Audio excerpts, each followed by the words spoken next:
Hello, everyone, and welcome.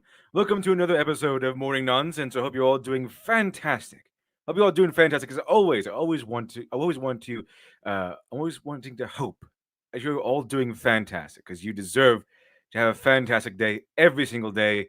And as I always say, that if you're not having a fantastic day so far, I hope that this stream will at least alleviate some of your depression, at least alleviate some of your misery, at least a little bit. At least a little bit. That's my hopes anyway. But I hope you're not miserable at all. I hope you're just doing fantastic. I hope you're being safe. Hope you're being hope we're having fun or having as much fun as possible, trying to alleviate some of the goings on nowadays. But welcome to more morning nonsense. And as I always say, I think I would say this almost every single day. But if you leave nonsense to pile up over a 24-hour period, there is so much more the next day. It gets crazier and crazier and crazier. But the thing is, here's my favorite part of this, okay? Here's my favorite part is the karma. I don't know what it is about this pandemic, but there's so much it's causing so much karma to backlash at a lot of these companies that went broke. I mean that went woke. Oh, same thing. Same thing. But I have a little story here for you. I have a little story time for you today and as three parts. I'm going to tell you the beginning of this. I'm going to have a video by your boy Zach to tell you the middle of this, and then I have some news that will tell us the ending to this wonderful, wonderful tale, and we will get to that. And that's not all. It's not all today. It's so much more today, chat. So much more. As always, we probably won't get through it all, but we'll get through as much as possible. We'll get to the all the wonderful things, and then later on we'll vote towards the end of the stream on whether or not you want me to continue the Mahler video from yesterday or cover something else. I'll leave it up to you. Power to the people. Power to the people. And before we begin, Hex Harper, welcome to the chat, and thank you for the 4.99. Appreciate that. If we trolled a feminist by saying there's going to be a film adaptation of Cerberus, would their screams be able to break plexiglass? Have fun, have fun, everyone. All right, they're going to have a.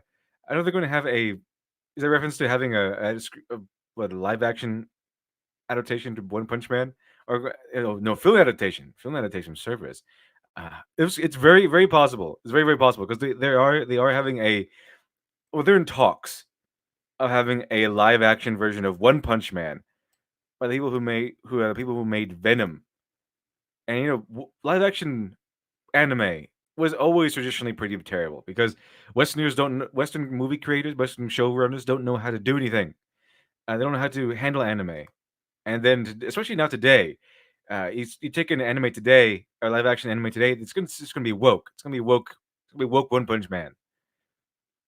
And let's see here. In fact, they have the mosquito monster from One Punch Man, and she's probably going to be, you know, a lot. She's probably going to be more body positive or body approved. She's probably gonna look more like a monster, like an ugly monster, and she's probably going to give Saitama trouble or something. I don't know. But if they're going to have a film adaptation of Cerberus, would there be screams able to break plexiglass? Have fun, everyone. Appreciate that, Hex Harper. I'm pretty sure that I will. Pretty sure they will.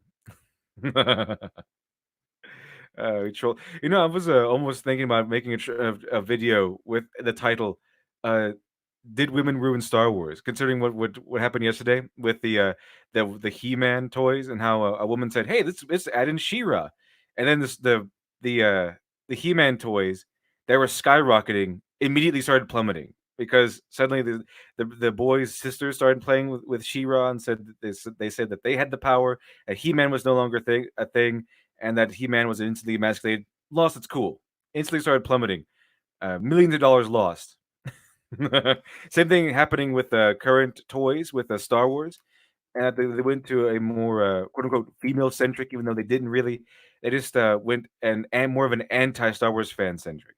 But I thought it'd be how many feminists would scream if you made something called if you made a video called "How Women Ruin Modern Star Wars" or "How Women Ruin Star Wars." That would probably get them to scream also. It's kind of like how I entitled my video "Superhero Comics Are for Men," and how so many of these weirdos thought it said superhero comics are only for men. Now it's not only for men, but it is directed towards men. Okay, superhero comics. There are plenty other genres of comics. I even noted that in the video. But superhero comics specifically are mainly for men. They're targeted towards men. Doesn't mean women can't like them. It means that it's a genre that mostly men are going to, well, men and boys are mostly going to gravitate toward. If you're going to have a romance genre comic, you're probably going to get more women on that side. It's why so many women are gravitating towards manga. It's because there's a wider variety of things to choose from, especially romance manga. Really big manga is really big on the romance stuff. Really big on the romance stuff. Really big on the romance and the drama. Which, by the study I used in that video, that's what women usually gravitate towards. Usually, partner selection, partner loss, while men tend to gravitate towards things that pertain towards protection or resource gathering, that sort of thing, or accumulation of power, that sort of thing. That's what men really want to see in their works. Well, the study showed that women really wanted to see more along the lines of partner seeking, partner loss. Those cancer movies, things like that, things like that. So that now I'm pretty sure if I made a video titled "How Women Ruin Star Wars," that would get the feminists screaming. Because the video essentially from yesterday said, "Yeah, this is how these women ruin He-Man toys." That would be a pretty good troll in the feminists, I think. Angel of Sword, thank you for 4.99. Appreciate that. Yesterday, I came across the first anime to positively subvert my expectations. Well, anime is actually pretty good at subverting their expectations because they know how to write. They're really good at it. So if you want to find some works that really subvert expectations, anime is a pretty good way to go. It seems. A fruit of Grisea pretends to be innocent, etchy, then suddenly Batman. That sounds interesting. It's always an interesting thing to see someone actually subvert expectations successfully, rather than I know what my audience wants. I'm just going to do the opposite. Big difference. Big difference. And then, oh look, I wasn't expecting that. That's amazing.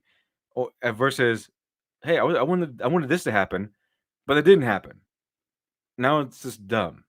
That's big difference there. Big difference. Let's see here. Plenty of stuff to go around, chat. Plenty of stuff to go around. Let's see here.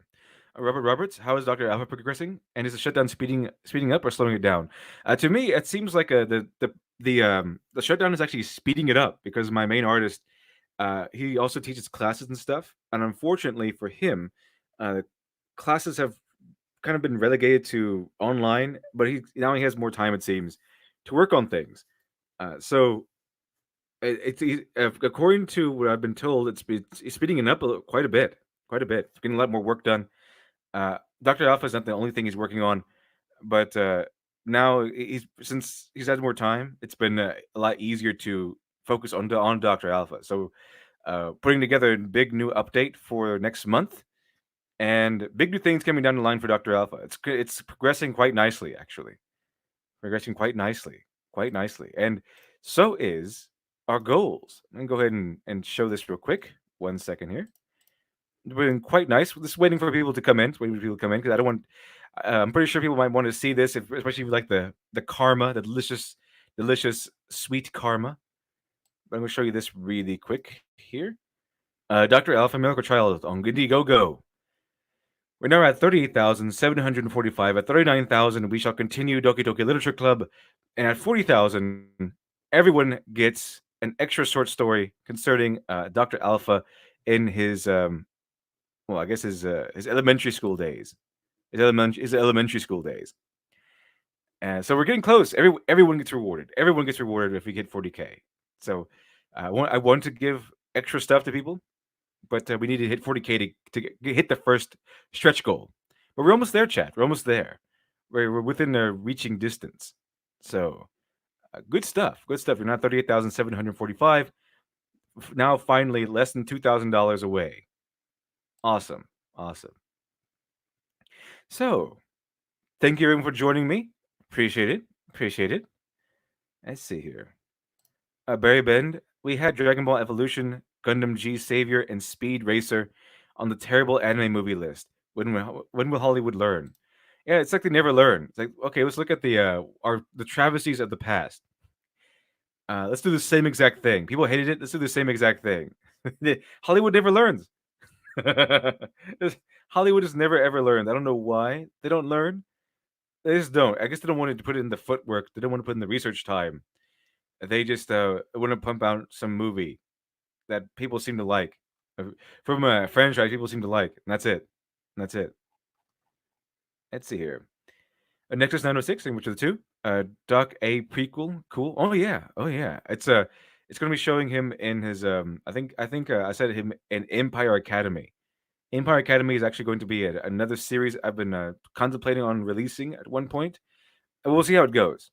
I already have all the characters and the premise and the story. I just need to write it down and see if people will like it. But Empire Academy in the Doctor Alpha universe is essentially the superhero school, like the school for the gifted. I guess if you watched My Hero Academia, which I recently have, it's kind of like that. It's kind of like AU or UA, one of those two. One of those two. Anyway, but yeah, it's a Doctor Alpha prequel before he turned evil, all that stuff. He wasn't born evil. It's just what happens that all of his friends turned into supervillains. But they're eventually down the line. But I think it'd be interesting, especially if you enjoyed the main story, which I'm pretty sure you will, and it'll give you some extra insight and some extra background building. It's called A New Kid. And it's going to be played out through the perspective of a new kid. And no, Dr. Alpha is not the new kid. Someone else is. I think you might find it very interesting who the new kid might be. And let's see here. Zofats, good morning, LD. Have a great day. Well, good morning, Zofats. Good morning. Good morning. Hope you have an excellent day as well. Hope you all have an excellent day also. Let's see here. Hmm. Let's see, Angel the Sword. I look forward to reading more Frank. He was my favorite character in Doctor Alpha Universe. Well, oddly enough, I have actually have a one-page comic book, comic story of centering around Francis Sonata or Frank Sonata. Uh, if Doctor Alpha is late, that'll be one of the one-page comics that are going to be released. Like I said before, I have a plan that if Doctor Alpha is late, which because it's my first comic, it could likely be. I mean, we're trying not to. We're not trying not to. But if it is late, I plan to start releasing more content, extra content to all the backers, in the form of one-page comics. And I have a. It's already written. It's already done. And it's concerning Francis Sonata. If you weren't here for when I read those live, uh, Francis Sonata is actually the first main character I created for the Doctor Alpha universe, before I ever created Doctor Alpha. And I believe I made two stories concerning him, and I read them. I still have them. They're still up. That's how I just unlisted them, so I can make room because YouTube hates you if you do too many live streams. And they're making. I enlist most of my live streams now, and they're still making me pay. I've lost hundreds of subscribers, chat. That's what they do. That's how they deter you from live streaming.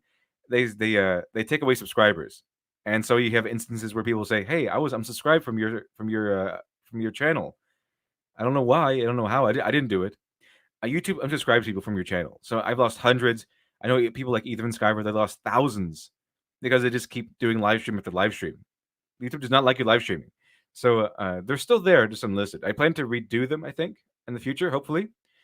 But yeah, Francis Sonata was very, very interesting.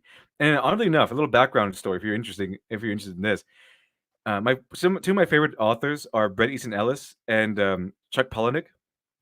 And fun. This is where it gets kind of this is how it gets. It's how you know.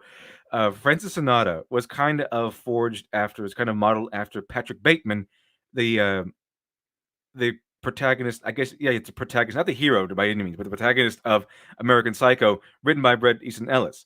Doctor Alpha was modeled after Tyler Durden, the protagonist of Fight Club, written by Chuck Palahniuk. So that's how you know. These are my favorite characters. My favorite written by my favorite two of my favorite authors.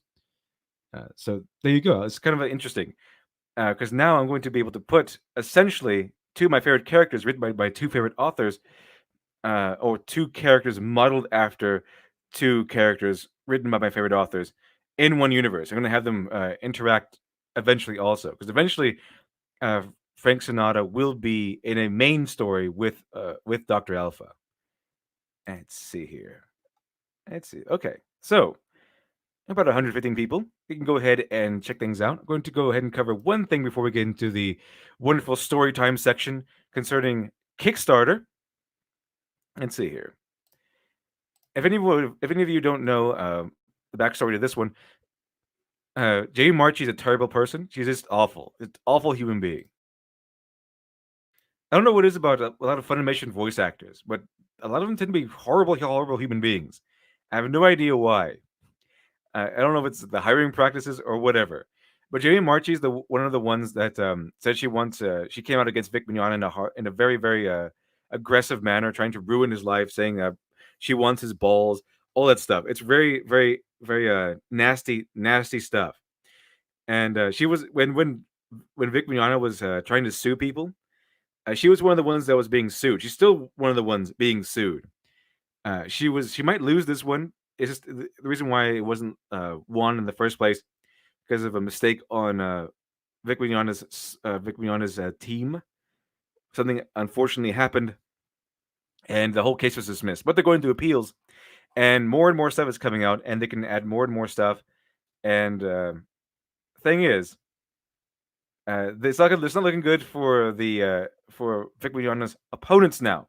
Looking terrible, and now that the people are still on the case, more and more stuff is coming out against Marchi, against Ron Toye, against Monica Rial. More and more stuff is coming out on that chat, and it's looking worse and worse for them. And to make things even worse, for not for Vic Mignogna, but for Ron Toye and everything. Let's see here. It's mainly because They wanted to sue Vic Mignogna. They wanted to give him sanctions. They wanted to make Vic Mignogna pay for suing them, which is it's called part of the anti-slap, I believe. So you have to pay a lot of money. You get a penalty, a monetary penalty, for suing someone without cause. So that way it deters frivolous lawsuits, and that's unfortunately the case for Vic Mignogna. That's the reality he's facing. But the good side of that, they were asking for what I think almost $1 million because Ron Toye and Monica Rial's lawyer is just was apparently charging out the wazoo for all of his services and almost doing nothing. And even the judge says, "Well, how come you're doing all of this stuff? How come you're charging for all this when it's not that expensive and you did almost nothing?"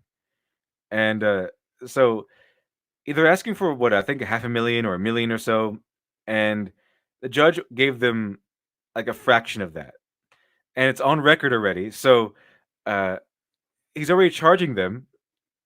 So what Monica Rial and Ron Toya are facing is that even if they win, they're going to be owing their lawyer. Even if they win and Vic Mignogna has to dish out all the money that he's been ordered by the court to dish out, Ron Toya and Monica Rial are still going to owe a small fortune to their own lawyer.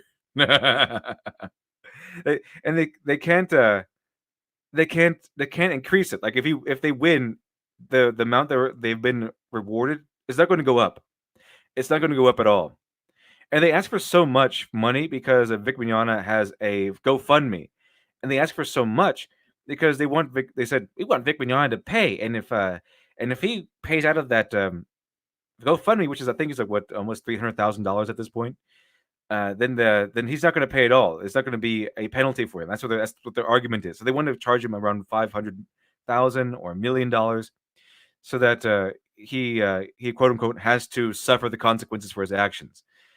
And so pretty much the judge said no, that's ridiculous. And so now yeah, the judge rewarded Toye and Monica Rial some monetary relief.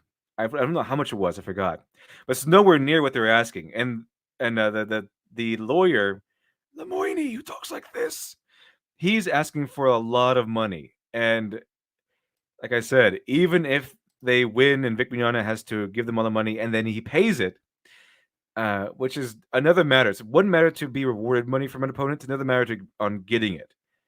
But even if Vic Mignogna decides to pay it, they will still be Toye and Monica Rial will still be in a huge debt to their lawyer because he overcharged because he wanted more money. He was being incredibly greedy. Let's see here. Zayukia, it's still 250K. Oh, excellent. I mean, it's a large sum of money. It's a large sum of money. Let's see here. Nif Champion. I was following the case for a while. Yeah, a lot of people dropped off after the initial ruling. A lot of people lost interest because it was a huge hype. We were expecting to win. It was so obvious that Vic was going to win, and then we lost, and that was a huge blow. Not that great. Not that great of a situation. But it's not over yet, chat. It's not over yet. They're still going through appeals. Appeals are doing fine. It's just appeals are very lengthy and boring and not nearly as heated and juicy as the court case itself. But enough of that. Jimmy Marchi was another one that he was going to sue. She was the one. I believe she was the one who says, "I want Vic Mignogna's balls," and she's very egotistical. They kind of all are. But she was the most annoying to the court because she kept hiding from the court because she needed to be served, but she kept dodging the service. She says it wasn't home, and she says, "Oh look, they had the wrong address. Obviously, I wasn't. They went to the wrong address, so I wasn't able to get served." And people took pictures of the house because they do that. That's how it works. And they eventually said, "No, this was the correct house." Okay. This was the correct house. And then they said, well, I was out of town or I was out doing things. So she was dodging the service for a while. And it was really annoying in the court. She eventually got served. She eventually went to court.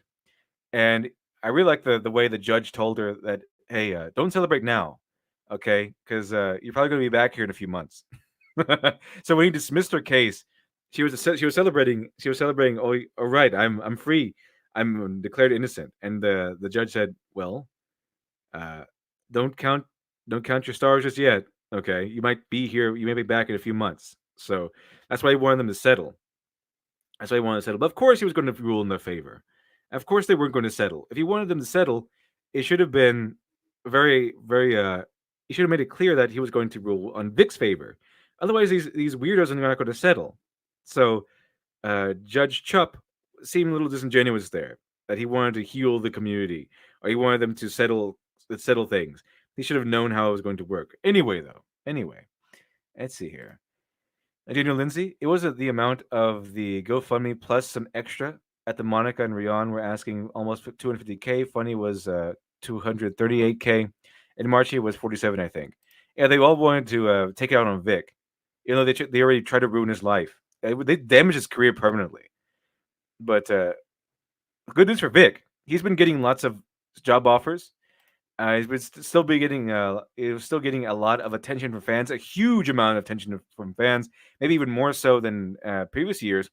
Well, Monica Rial, Ron Toye, and Jamie Marchi have essentially become toxic. It's the opposite effect. They wanted Vic Mignogna to fade away into obscurity. Now Ron Toye, Monica Rial, and Jamie Marchi are now fading away into obscurity.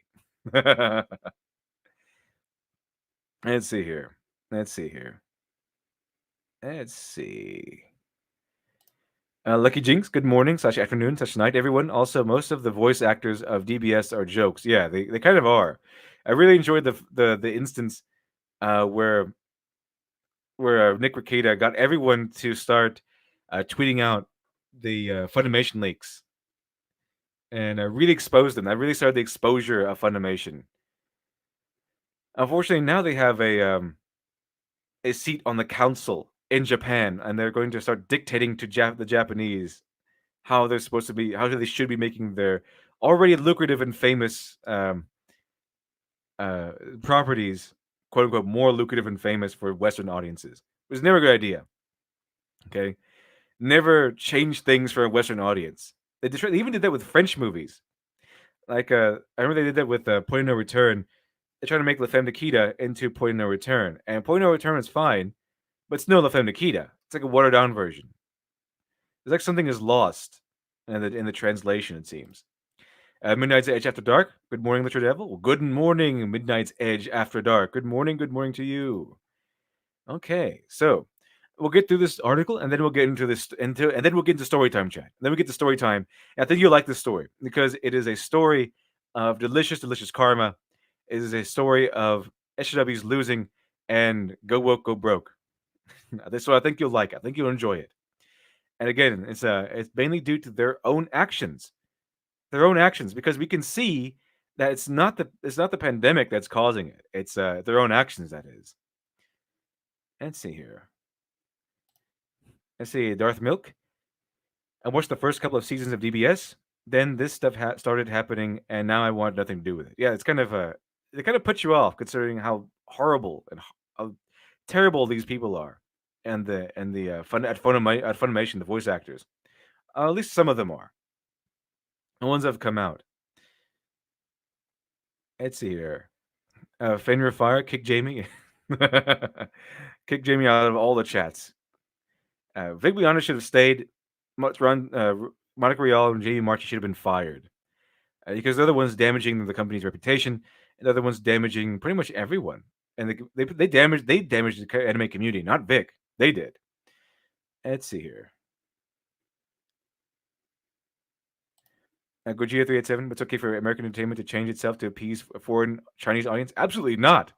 That's awful. I didn't want them to do that at all. American entertainment should be suited for American audiences. Because maybe, who knows? Maybe, just like the Westerners love anime the way it is. Maybe the Chinese and the Japanese and the Western audiences like American entertainment the way it is. I wonder what it's called. If you know how otakus or Western people in the West who love anime and manga, are call themselves otakus. I wonder what the term is for an Easterner who likes Western, who is obsessed with Western entertainment. I wonder what they're called. But no, American entertainment should be made for at least an American audience. If they have to expand out a Western audience, but at the very least, target towards an American audience. That's who they should be trying to sell to, not China. Okay, not China, but an American audience. Anyway, Jamie this is not pertaining to Vic, but I just want to give you some background on Jamie Marchi, who she is, and how she's more of a terrible person than this article might let on. But recently, she said that Dragon Ball Super voice actress Jamie Marchi claims anti-quarantine protesters hope there will be more school shootings again in order to sell more guns. Yeah, that's why people want to be out of quarantine. That's because they need to work, not because they need jobs and things. It's because they want more guns, because they want more school shootings to happen. So this is a little flavor, a little taste of what kind of a terrible person Jamie Marchi actually is. Let's see here. As Dragon Ball Super and a certain scientific railgun voice actress, Jamie Marchi, recently claimed that Americans protesting their state's quarantine laws in the face of coronavirus pandemic wish for the social distancing restrictions to be lifted, so there will be school shootings again, in hopes that they can sell more guns. This reads right back into what we covered a few days ago, where these celebrities they're resting on their haunches on a lot of money, maybe millions of dollars, and they just can't understand why the peasantry, why the plebeians are wanting to lift these things, wanting the restrictions to be lifted, wanting to go back to work. And it's because they need money, and because they can't just sit around watch Netflix all day and order takeout. Like I said, there's someone delivering takeout to you, isn't there? And they need to work, and also, it's these restrictions. Okay, this is America. I'm sorry, I thought this was America. But this is America, okay? You can't start taking away people's freedoms like they have been and just expecting us to roll over and accept it. And a lot of these governors are being pretty much downright tyrannical. I remember there's this recent story, in fact, where the New York made a hotline, which is essentially kind of like the reign of terror in France, where you can it's a whisper network where you can just send in pictures and tips on. You can basically you tattle on your neighbor if they're breaking quarantine or if they're not following the rules of quarantine. You tattle on your neighbor, and the police will pay them a visit. It's downright it's a police state over there. But it's funny because this is America, okay? The Americans are not going to stand for that, and instead of sending the tip hotline pictures and stuff like that, they start sending them like a dick pics and pictures of Hitler. So it's eventually shut down. So Americans are saying, no, we're not going to be tattling on our neighbor. We're going to be sending you memes. We're going to destroy your fascist tyranny with memes. And I said, bravo, bravo, you fight back. Okay, you can't. I mean, there's a pandemic going around, but you can't just suddenly take away our freedoms. It doesn't work that way. I'm sorry. I'm sorry. This is why you can't trust government, because they're always there. They're always ready and waiting to say that, oh, we want to fight for your freedoms. We're trying to deliberate and seeing how we can get Americans more freedom and protect your rights. But that's a lie. Okay, they're always ready, as we've seen with the pandemic. Governors and senators and congressmen, they're always ready. Government in general, they're always ready to jump on your freedoms and to take them away. They're always ready with the excuse, oh, it's for your own good. Okay, it's always for your own good. It's the pandemic is around, so we're just going to start axing your freedoms. Start axing your freedoms because of pandemic. No. We're not going to take that.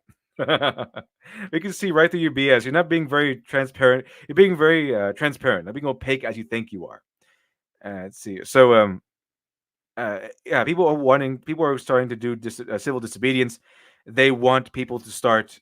They want jobs to start opening. They want to start earning money again. They want to stop feeling like they're prisoners in their own houses. Let's see the numbers. InWires turned that into the Blasio stalking app. Yeah, yeah, pretty much. Let's see here. Okay. So Jamie Marchi just says, "Do you want more guns and violence?" Sure. This is an awful person. What a terrible person. Just trying to ruin people's lives, trying to ruin people's careers, and then blaming you because people want to go back to work and stop being prisoners in their own houses, mandatorily by the government. And that means that you want more violence to happen. Okay. On April 16th, Vox reporter Aaron Rupar shared a recent clip of the Dr. Oz discussing the prospect of reopening the United States with the anchor of the Sean Hannity show, conservative political commentator Sean Hannity. Rupar highlighted a statement from Oz arguing that the opening of schools may only cost us 2 to 3% in terms of total mortality, and that it might be a trade-off some folks would consider. And there's the tweet. Rupar's tweet was in turn retweeted by prominent feminist and social justice theory Twitter account Feminist Next Door, who described the clip as being new from the "I deserve my guns more than kids deserve to live" crowd. Which is, what do you care about kids? Aren't you all about the? Aren't you the pro-abortion people? You don't really care about kids that much, do you? Only when you can use it, you can use children as a political bludgeon. Do you care about children? And there is something to say about safety. There's also something to say about freedom. Okay, you can't just surrender your freedom because the government will give it back. Okay, every freedom you surrender to the government, you essentially have to fight for it back once it's all over. Okay, and as a wise man once said, he who sacrifices freedom for security deserves neither. The feminist next door's retweet prompted Marchie to respond with a bizarre anti-gun argument that the protesters only wanted to restrict the restrictions lifted so that they, quote, there will be more school shootings again, which would in turn lead to them selling more guns. So if you don't like being cooped up in your houses, chat, if you don't like the restrictions, if you want the pandemic to be over, it's not because you want it to be over. It's not because you want things to return to normalcy. It's not because you want to just go back to work and start making a living again and stop fearing that you'll be running out of money. It's not that, chat. It's not that at all. It's because you want more guns to be sold and you want more children to be killed. That's why.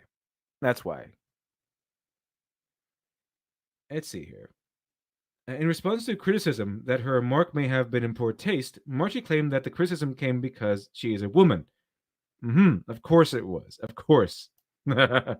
She states, "Everything I say is offensive to most of these trolls. I'm not shutting up because they're shredding snowflakes everywhere." She says, "Free speech, as long as no one ever might think it's offensive. I'm a woman. Everything I say is offensive, and most of these trolls, I'm not shutting up because they're shredding snowflakes everywhere. It's not because you're a woman. It's because what you said was awful. Okay? Yeah, you could say what people have. You can have an opinion, but guess what? Guess what we can also have. Free speech also allows us our own opinion. Okay, it's not a completely tyrannical society just yet. So you can have your opinion, but we can also have our opinion. Okay, it's allowable. It's because you're a woman doesn't mean we can't have our opinion about the horrible things you say. I just wanted to show you that. This will give you a taste of what the Weebors people are dealing with. What kind of terrible, awful, barely human beings that they have been dealing with, like Jamie Marchi. What an awful human being. What an awful, awful human being. No wonder your career is dying. Let's see here. Well, Vix is more or less thriving, relatively speaking.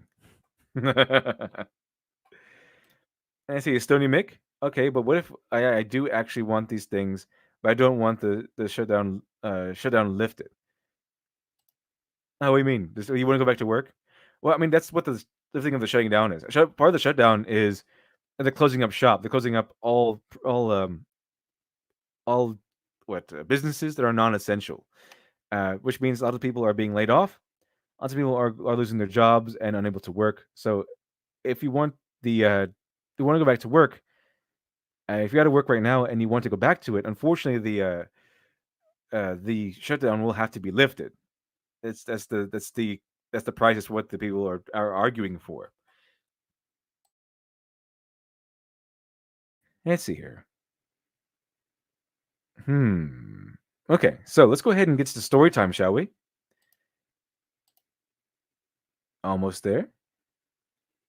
Almost there. Here we go. So this is a video by your boy Zach, aka Diversity in Comics, aka Comics Matter, with Luna occasionally. Let's see here. Zofrats, men can't have opinions about women. All men have all men have to define all women as smart and attractive. Yeah, if it's according to Marchi and their social justice pals, yeah, it's essentially how it goes. Okay, so here's the backstory. Before I'm gonna get the backstory for the backstory for the backstory. So your boy Zach, aka Richard Meyer, he is if you didn't know, he created he was essentially the guy who started Comicsgate as a publishing network when he released the comic book Jawbreaker's Lost Souls. I covered this before in previous videos, but just in case you don't know, this is a quick rundown.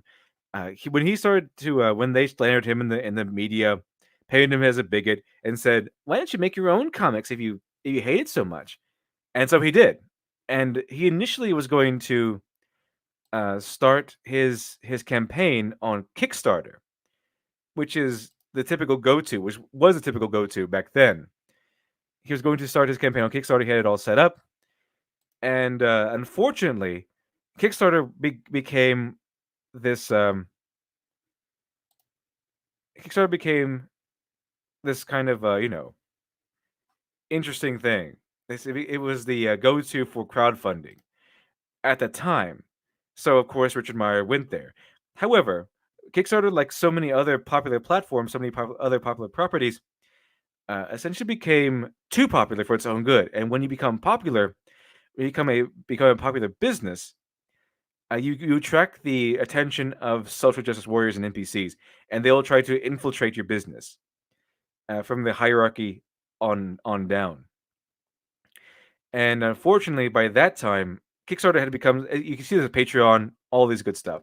Patreon used to be the go to place if you were too controversial to be monetized by YouTube or anywhere. So if you were on a site and you were too controversial, you spoke about too many controversial things, you were an adult content creator or something like that, and the place you were at wasn't going to monetize you, you could always go to Patreon.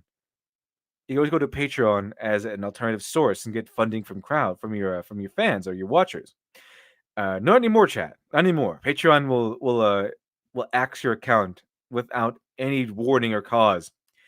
They'll just axe it because they don't like you, because you are too offensive now. So they built their platform. Patreon built their platform off the backs of offensive, quote unquote, offensive people, off the backs of controversial people.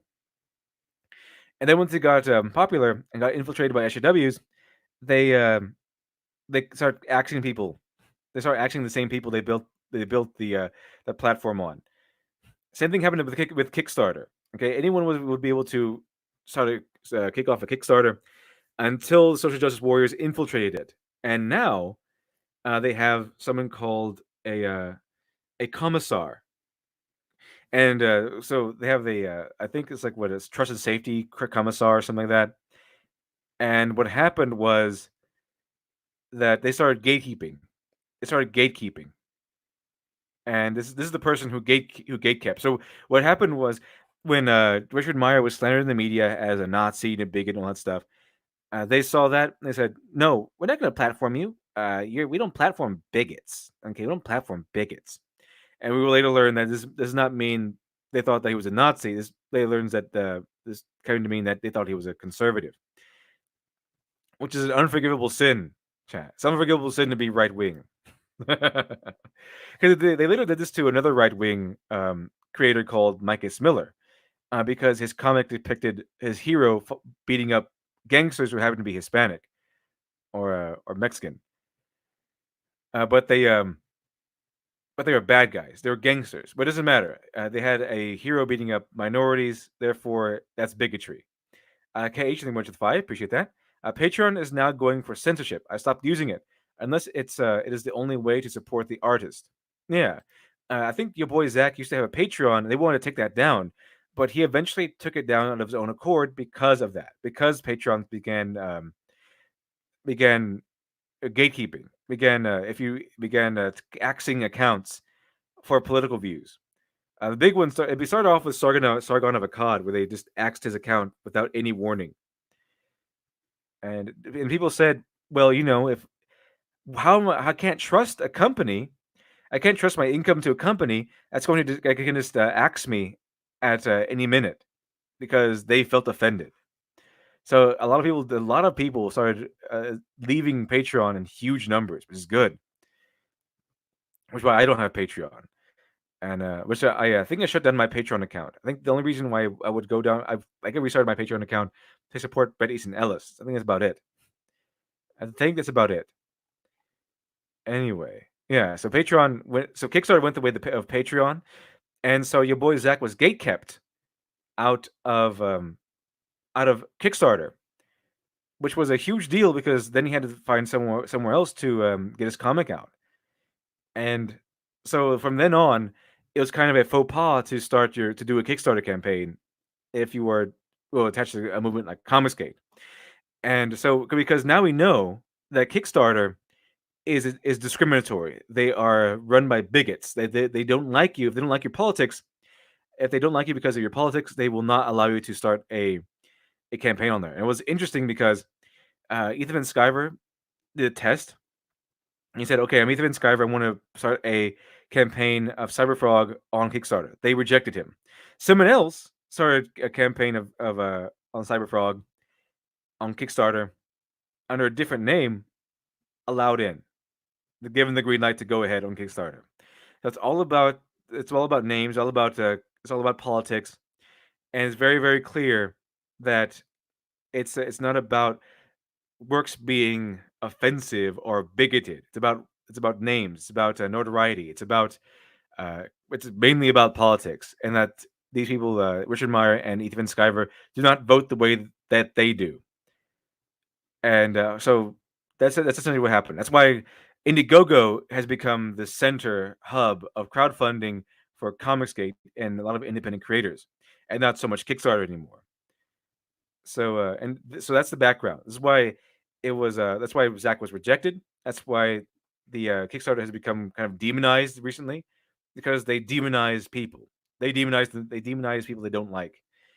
And this was a video about 2 months ago, maybe 2 or 3 months ago, explaining to us why exactly this is an occurrence. Why does Kickstarter tend to allow this sort of behavior? Why Kickstarter tends to gatekeep? And it's because they have a social justice warrior at the gate. So check it out, chat. Check it out.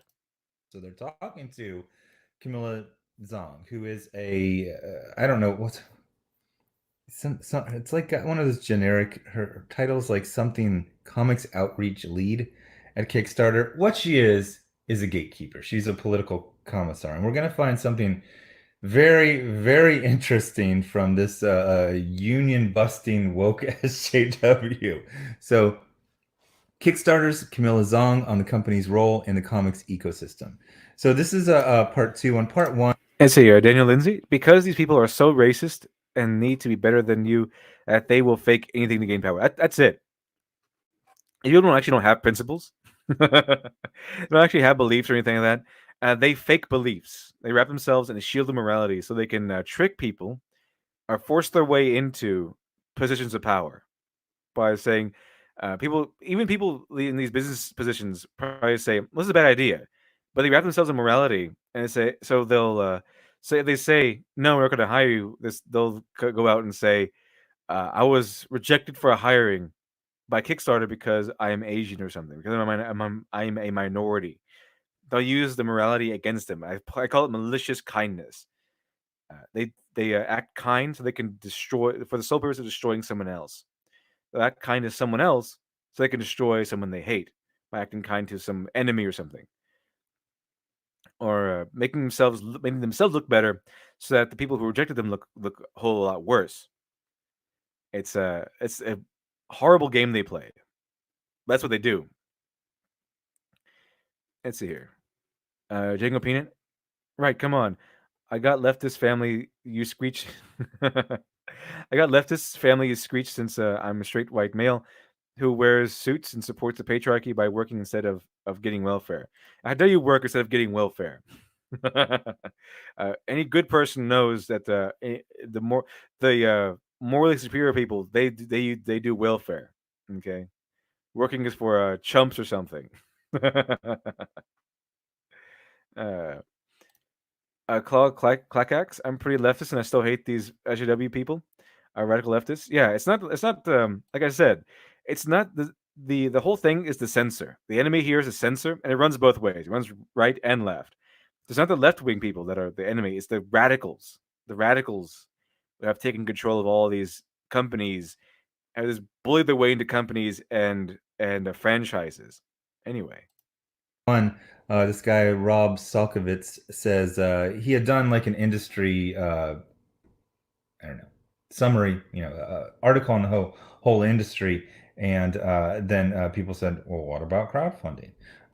So he found this union busting gatekeeper to interview instead of, I don't know, other people. So he says, I interviewed Camilla Zong, Kickstarter's comics outreach lead. It's funny. Do you guys not know what outreach? Outreach is not sticking out your arm, like some bouncer at a nightclub and saying no. Outreach would be bringing people in, not pushing people away. I guess the first, I guess it is outreach when you're reaching out to push people away. So for people who don't know, in what seems to be a purely political move, Kickstarter has rejected mine and other people's Kickstarters with this just kind of like broad brush go away, without being specific. I mean, Jawbreakers Lost Souls was the Jawbreakers save a giant monkey from a bad guy. They're like, oh, we simply cannot have this on our platform. And maybe if you could afford to pay people benefits and you wouldn't have to be a union buster if you were actually taking in very, very lucrative projects like Jawbreakers or Iron Sights or Graveyard Shift or Cyberfrog. So he says, Rob says, Kickstarter has had a major role in the comics publishing over the past 10 years. How would you assess the impact from the company's perspective? She says, I think it's been increasing year by year. Okay, is it or not? We've seen incredible growth in the comics category year after year. 2018 saw 1457 projects, and 2019 saw 1598. 2 projects shy of 1600. Somebody's good at math. Wait, so you got like 140 new projects? Okay. We have 768,000 backers in the category. We're close to 100 million all-time raised. Not there yet, but close. Diamond hasn't put out how many times Marvel or DC puts out a year. I don't. Usually, interviews like this are typed. It's a little like they'll send their list of questions. This seems to be transcribed over the phone because this is very kind of like casual speaking. But the last public record of the number of titles, periodicals 2017, in terms of numbers of projects that come through, yeah, this must have been transcribed from being spoken. Kickstarter is more than the number of periodicals published in 2017. Okay.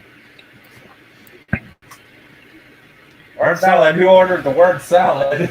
Yeah, that's what they usually do. Word salad, word salads. That's the go-to.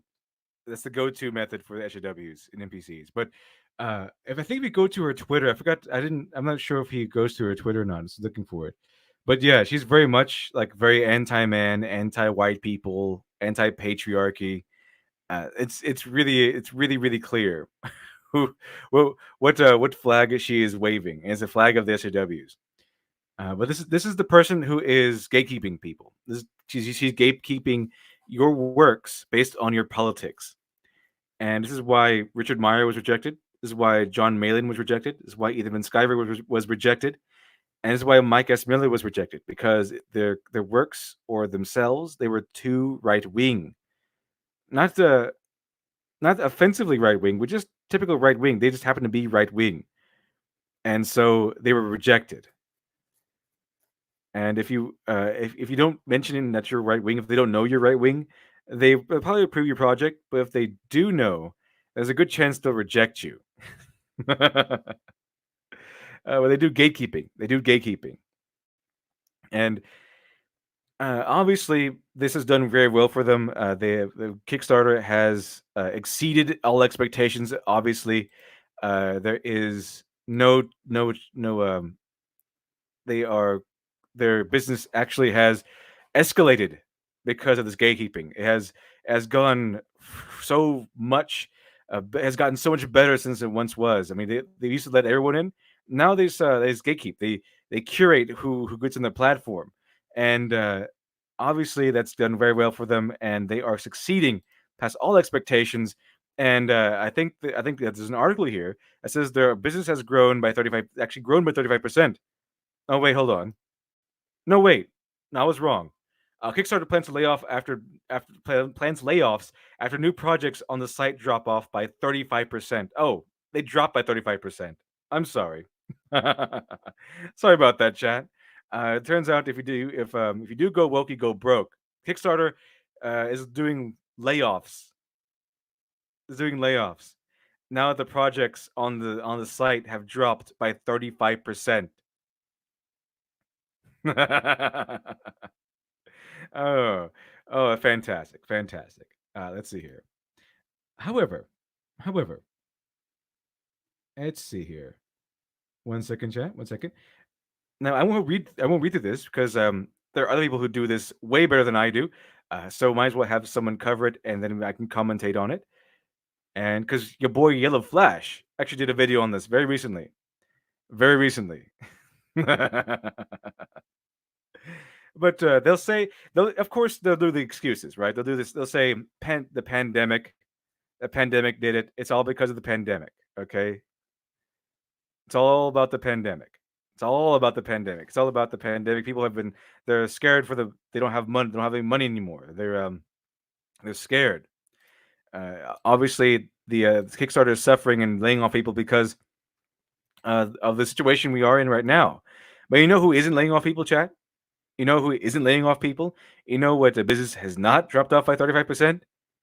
Indiegogo. Indiegogo has not laid off one person. And they're the exact same business model as Kickstarter. They do crowdfunding. They're a crowdfunding platform. But for some reason, and I can't picture why, I'm not sure why, chat, but Kickstarter for some reason is laying off people while Indiegogo is thriving. I wonder why that is. I wonder why that is. Is because Indiegogo didn't go woke, and so they didn't go broke, while Kickstarter went broke, or they went woke, and they obviously followed that up by going broke. Who knows, chat? Who knows? Okay, let's cover this video. See how it goes. See what Yellow Flash has to say.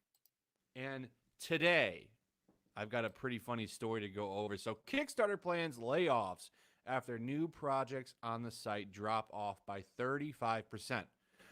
35% gone. Okay, a lot of people aren't using the site anymore. I think you can attribute a lot of That's huge, chat. That's huge. It's enormous. Usually, if it drops by 5%, that's an alarm bell ringing. I mean, if 5%, because it's a huge platform. So if you have a lot of people, if you had a lot of people, if you had like I don't know what. Let me see here. If you have maybe 10, let's see, she had what 2,000 projects, right? She had about 2,000 projects of. It's running up to 2,000 new projects, right? 2,000 new comic book projects. If 35 people left, that's 700 projects less. So they would have that's a drop from 1,300. I mean, it's a drop from 2,000 to 1,300. That's a huge, huge thing. Huge, enormous drop. That's a scary, scary drop they had just encountered. So it's no wonder why they're doing layoffs. That's potentially thousands to millions of dollars that they're now losing because of gatekeeping, because no one trusts them anymore. So Leibowitz, do you think Kickstarter gave Todd McFarlane a bigger cut for the funding just to give him over to Kickstarter? It could be. It's possible. I know Indiegogo does that. To if you make a campaign and you let it sit there, they'll say, "Hey, we'll give you we'll lower our platform fees if you start this project by next month." So it's a thing that can happen. So it's possible. It's very, very possible. Let's see here. Angel of Sword, the same goes for anything else like sexism. Vote for whoever you want. If you hate men or women for existing, I hate you. Exactly. Exactly. Let's see here. of this, the probably Indiegogo, and the fact that, I know comic books for the most part, especially the Comicsgate books, are only on Indiegogo. And there's a reason for that. So let me give you a story here, because this is one of the reasons why Kickstarter is doing badly. Okay, there's a lot of money that's being lost. I can show you this campaign again real quick. Man Skyver's Cyberfrog 2 Wrecked Planet is currently sitting at $645,000. Indiegogo will receive none of this money. None of it. Because, well, for one, he's probably not even allowed to launch his campaign on Indiegogo. So let me give you a quick story. Just to put things into perspective, chat. Comicsgate on its own, as of the beginning of 2020, has already raised over $1.5 million in revenue, in gross revenue. I think either that or it's after taxes. I'm not sure. It's one of those two. But Gary, someone did the calculations since the beginning of 2020. So in about 4 months, Comicsgate has generated over about $1.5 million, maybe a little bit more than that now. And Indiegogo was able to get some of that money. They got their cut. Kickstarter got none of it. Okay, it's a lot of money they just lost out on because of the political gatekeeping. On one of the reasons why this company is going broke. Okay, and a lot of it has to do with comic books. Are there other factors? Sure, but this is a large one. All of these campaigns over here, these CG campaigns, they don't pull in $600,000, but a lot of them will at least pull in $100,000. At the least, a lot of even the smaller ones will pull in $30K. There's a big number that goes behind these Comicsgate books now. They do very well. They're very successful. And so let me go through this. Okay, so Richard Meyer, not that long ago, this was May 10th, 2018, put out Jawbreakers Lost Souls, but he did it on Indiegogo. Okay, ended up raising $400,000. It's a lot of money. Okay, there's a whole story behind that with Mark Waid and all kinds of stuff that I don't want to catch you up on that. Yeah, that was a whole mess. Richard Meyer wanted to put his if you didn't know, Richard Meyer wanted to put his comic Jawbreakers Lost Souls in shelves for local comic book stores so they can sell it, because this looks really cool. This looks amazing. But Mark Waid stepped in, pressured Alterna into not hosting. They're not printing the book. And Alterna was expecting this. Alterna was expecting some backlash, but they did not expect the backlash that SJWs give them. Okay, they expected like normal backlash, like maybe a couple of hundred people saying we'll never buy Alterna again, or hate this or something like that. But no, these are rabid people, sick, mentally ill people who will go too far. They won't just air their grievances on Twitter. They'll hound you every place you go. These people, I think the Alterna, people who owned not Alterna, Antarctic Press. It's Antarctic Press.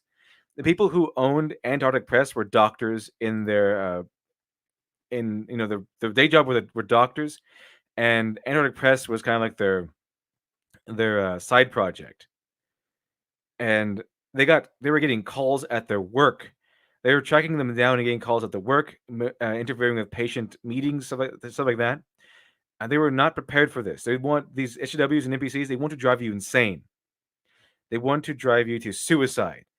And so they were so barraged by this hate group, this hate harassment campaign that the SJWs launched, that they went insane. They couldn't handle it anymore. And they said, okay, fine, we'll drop the comic. And they did. They did. And they'll say whatever they want. They'll say whatever they want. Whatever Mark Waid told them to say, they'll say it. So they actually sided against Richard Meyer in the court case, and that's why that was when that Umbrella guy had to come out and say, no, these guys are lying, because he had direct contact with the owners of Antarctic Press, and they told him a completely different story than what they told the courts, and so he had to come out there and correct the record. But yeah, they were kind of just defeated by the huge backlash that they received.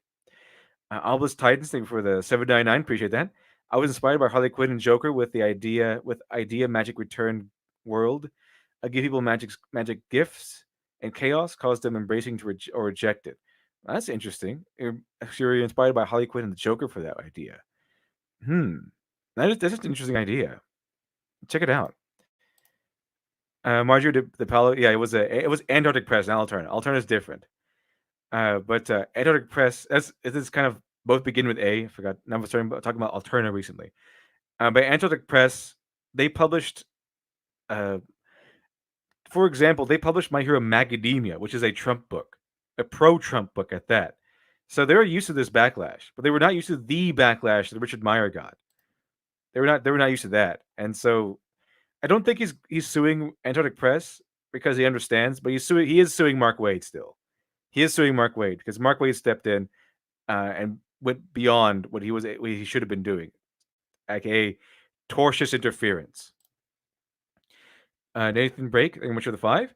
Have you seen the Promare? It is the best movie of all time. It's on Amazon. I never even heard of it. I never heard of that movie. I'll check it out though. If you're saying it's that great, I'll see if I can check it out. Awesome. Appreciate that. Let's see here. Darth Mark Waid is getting massively sued. Yeah, just like Jay Marchi and Ron Toye and Monica Rial, Mark Waid has essentially become toxic. He's now being reduced to writing his own stories that are just not in the public eye anymore. No one wants to work with Mark Waid anymore. He's kind of been blacklisted a little bit. It's kind of like a soft blacklisting, I think. While Richard Meyer has been hitting one hit after another, one successful comic after another, even working with the Sylvester Stallone on Expendables Go to Hell. So while Mark Waid is kind of languishing in obscurity now, your boy Zach, the one he tried to ruin, is now working with Sylvester Stallone on the Expendables property. Let's see here. Okay, so let's continue here. Don't worry, Chad. There's so much more else to go through. So much more. That he was originally, but we're just going to go with what this originally was. He was going to put this on Kickstarter. Then a bunch of people complained. All of the big woke brigade over on Twitter complained, said, we don't want that man's book on our platform. He's an istaphobe, which is total BS. Not true. But, he got painted with it because he criticized comics. So I guess that's enough reason to cancel him and put his life in a gutter because he criticized comic books. So they wanted to ruin his life, and they got his book taken down from Kickstarter. It got removed. So he put it on Indiegogo, and it did incredibly well. Now, one of the reasons that led to the demise of Kickstarter is because, well, they wanted to publish this book, which they still did. Oh, look how much money this always... And there you go, chat. So if you were kind of iffy about how I described it earlier, maybe it wasn't politically driven. So, like I said before, Mike S. Miller, maybe we can go through that. I forgot which one it was. Maybe you can find that article real quick, if need be. But Mike S. Miller was... he's right wing. He's conservative. He is not he's very openly anti-gay. That's sort of. He's very, very, very, very on the right. But he didn't have any of that in his book, as far as I can tell. They didn't take that into consideration. That stuff was not in his book. What was in his book was his hero punching out a minority gangster. I think it was part of I think it was MS-13. He was punching out an MS-13 member, and they said, "No, we don't. That's bigotry. We're not going to accept that." And so he was rejected. I think it was Lone Star. I think it was either Lone Star or Lone Star 2 or something like that. But that's essentially what happened. And you might say, okay, maybe they don't like that. Maybe it's they just read it too much into it and they rejected him. But here's what happens. Okay, here's what ended up happening. This one was okay. This one was fine. Always punch Nazis, and it's not the actual Nazis. This is a line that people say to punch out conservatives and anyone who even thinks about leaning right in their politics. Okay, it's not actual Nazis when they say punch Nazis. This is it's do you like a do you vote Republican? Then you're a Nazi. That's what they mean, chat. That's what they mean. And I know. I think he would. I think in fact this went on Ben Shapiro one time. I think because Micah Miller has connections with Ben Shapiro because he's conservative. He's conservative. He's that conservative. And let's see here. So here we go. Let me go ahead and just for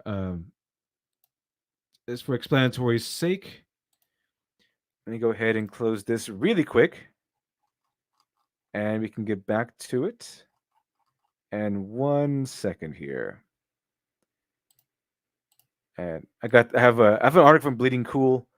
Let's see here, which is kind of like I know it's a toxic place. It's more ad than an actual site. But let's see how it goes, Chad. Let's see how it goes. So they actually Bleeding Fool. Oh, it's Bleeding Fool. I thought it was Bleeding Cool. I guess it was too far away for me to read correctly. Anyway, the Bleeding Fool reported on this. Kickstarter rejects indie comic by Mike S. Miller over his politics. And this is Lone Star, by the way. This is a Lone Star, the hero that he was was pushing, is the hero that was punching out an MS-13 member, which no one likes. Okay, no one likes the MS-13 because they're violent criminals. So it's not like, oh, he's punching out an MS-13 member, or all these Hispanics and Mexicans are going to say, oh, look, he hates us. This is bigotry. No, okay. Hispanics and Mexicans also hate. They also hate MS-13 because they're gangsters and criminals.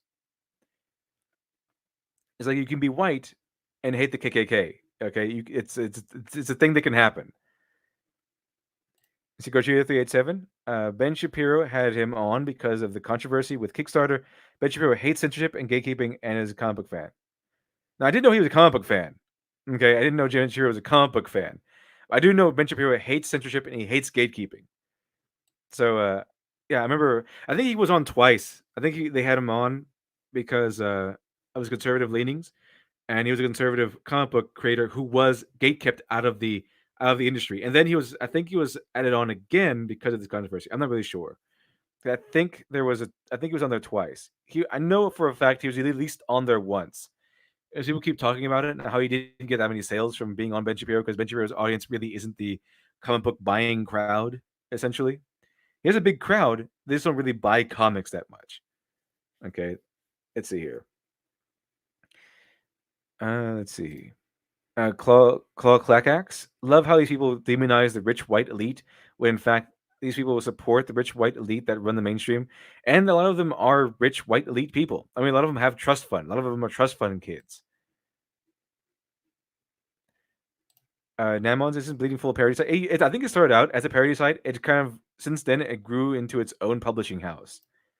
So it's its own publishing house these days. They even have their own I think their own interviewers and things like that. So it's grown into a legitimate publishing house. It started off as a parody site, but it has grown into its own. It's an example of independent industry. I see the Daily Wire reported. Let me see here. So we can go to the Daily Wire one. And hopefully you can not get too many things off of this. So that's Lone Star. Let me just get rid of all this stuff. Okay. Here we go. Okay, here we go. Okay, and this is the infamous picture that I think got him kicked off. These are the things. This is him, his character, his hero, fighting a bunch of MS-13 members. Let's see. If you prefer not to do Bleeding Fool, thanks for Bleeding Fool. They sent us to the Daily Wire. The Daily Wire report on it. Here we go. A comic book artist Kickstarter rejected campaign for showing hero beating up MS-13 like thugs. Some leftist blew a gasket last year. Who wrote this actually? Is this I don't know the person. Okay. Some leftists blew a gasket last year after President Donald Trump referred to MS-13 gang members as animals. What you say men who torture, rape, and kill with abandon deserve a subhuman label? Have you no decency, Mr. President? Even the Speaker of the House got into the act. Does he not believe in the Does he not believe in the spark of divinity and dignity, the worth of every person? Representative Nancy Pelosi said at the time. Could that same thinking be lurking within the powerhouse of crowdfunding site? Within a powerhouse crowdfunding site? Yes, apparently so. Nef Champion is a wonder that they demonize the people that they do when they hate themselves. Yeah, they don't want to be. They don't like themselves. They want to be something different. This is why they really, really like characters like Ray. And see here. Does he not believe in the spark of divinity, the dignity and worth of every person? Could that same thinking be lurking within the powerhouse crowdfunding site? Micus Miller, a right-leading comic book artist with 27 years experience, designed a crowdfund. He's a 27-year veteran of the comic book industry as of I think last year or something like that. But he's conservative, so he was blacklisted. Designing a crowdfunding campaign for his hero Lone Star. He described the character as a super patriot who battles evil alongside fellow warriors.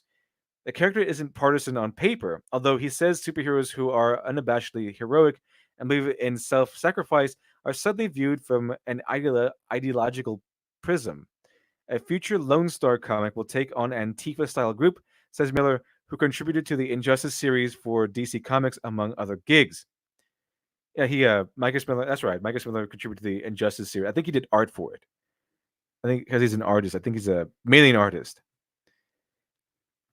Let's see here. Alizmat Films. As a Hispanic myself, a comic skater, and someone who doesn't like Mike S. Miller, I approve of anyone punching those animals with MS-13 trash. Same here. Same here. All those points. All those points I agree upon. Same here. Let's see here. And other gigs. He initially wanted to use Indiegogo for Lone Star's crowdfunding launch, knowing the site has an apolitical reputation.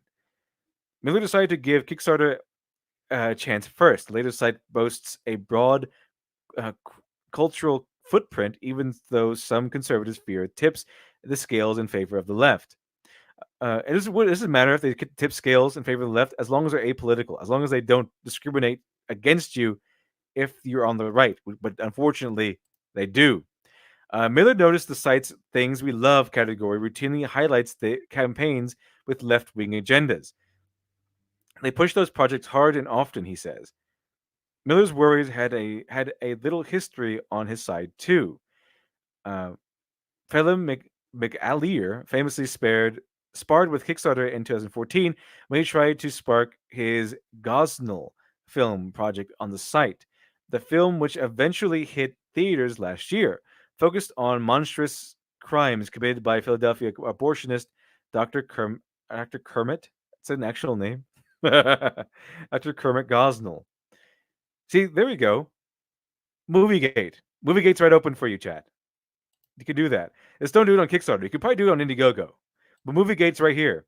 Moviegate is right here. He kickstarted his own movie, got it made. Might not be Hollywood level, but it can be done. Let's see here. Team Kickstarter threw a red flag on Gosnell campaign at the time, noting Phelim McAleer switched to Indiegogo at the last moment because he says Kickstarter was insisting on changing the wording of his campaign and engaging in other delay tactics. In the end, Kickstarter approved the project but stipulated that, as it says is customary, that McAleer agreed to allow the company to yank the project from its site if anything objectionable was added to its web presence. Gojira 387. Yes, Kermit is a real human name. I never actually heard the name Kermit before, other than the frog. It's a little surprising that that's an actual name. That's an actual name. Let's see here. Let's keep going.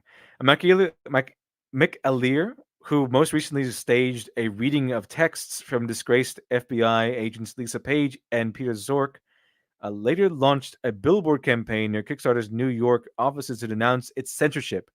More importantly, McAleer revealed other more graphic Kickstarter campaigns at the time that apparently sailed past the site's censors.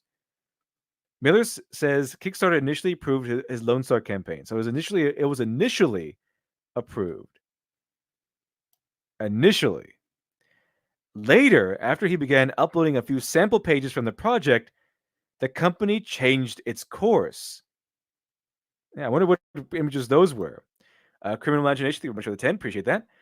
Jimmy Wang Zhang looks like someone who will nail you to crucify and smile like she does in that photo.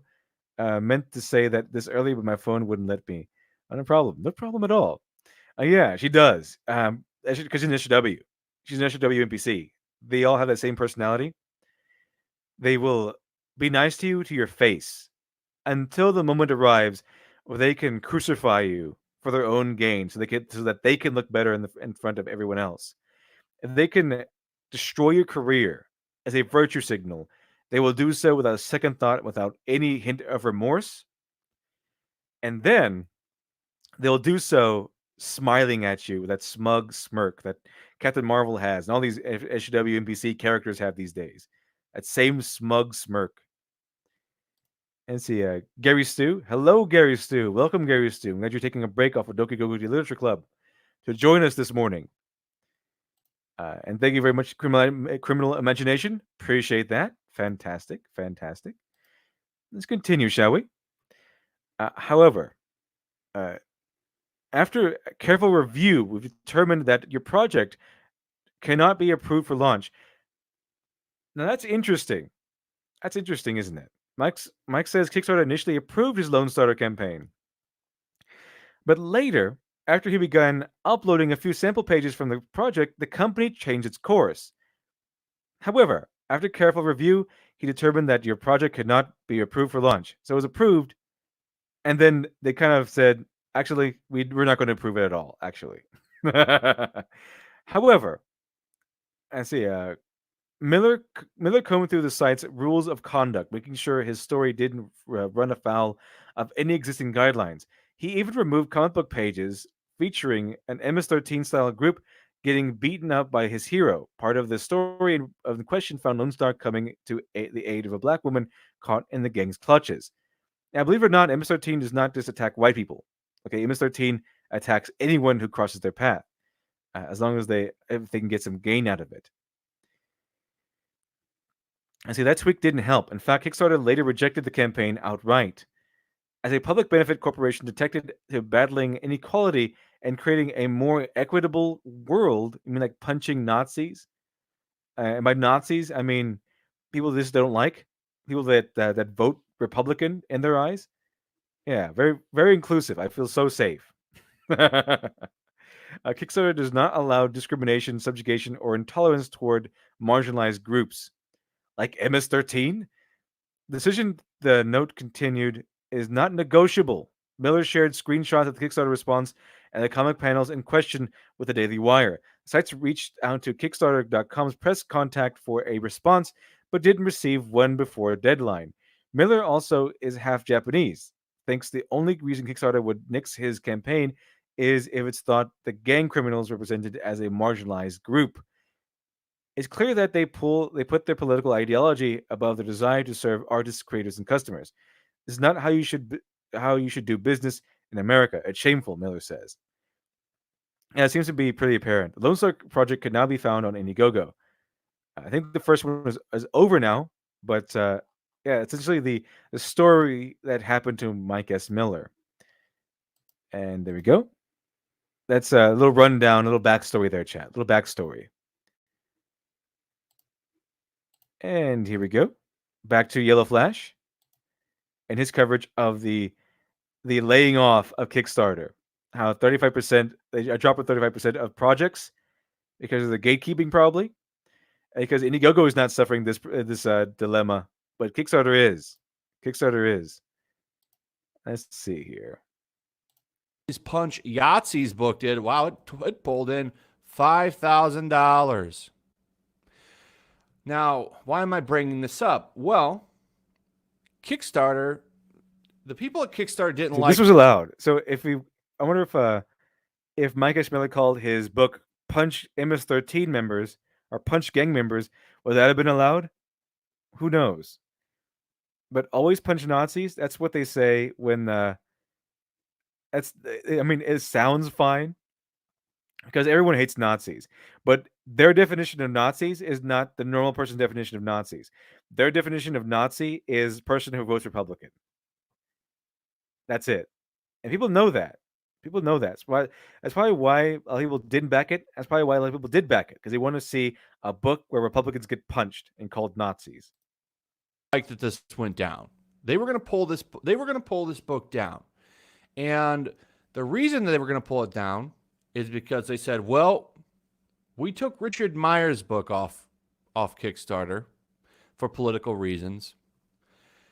Maybe we should take this book down too for political reasons." And from what I understand, the employees at Kickstarter didn't like that at all. They didn't care for that. And because of it, they actually ended up unionizing the company. And what kicked off the unionization... Oh, yeah, that was it. Because the Kickstarter it became a unionized company. It's now unionized. And I think, I guess this is what this is what sparked it. Because there's some people who are actually not crazy at Kickstarter. They said, well, if we removed Richard Myers' campaign from our Kickstarter for political reasons, then it's only fair that we uphold the rules fairly and evenly. So we're going to get rid of always punch Nazis off the campaign. Well, that was a no-go for the SJWs at the top of this thing. They said, no. This is okay. So we got rid of the bigots. We can't, but this should be fine. It should be a-okay to crowdfund on our site a book that says go out and punch your fellow Americans.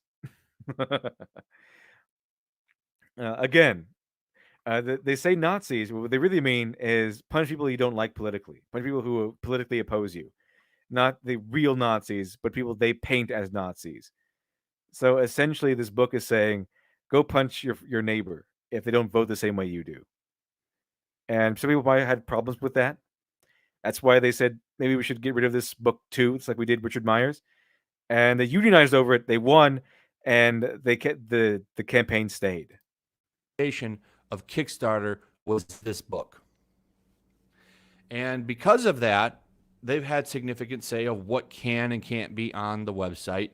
And I mean, is there a reason that this book couldn't be on that website? You know, look at all this money lost.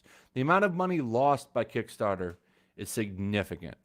And yeah, there's a lot of big projects on there. Todd McFarlane's Spawn figure is on there, and it's doing incredibly well. It is. But, you know, how many more projects aren't on there because of, you know, this team that's letting books like this be on there? So this is one of the reasons why they're broke.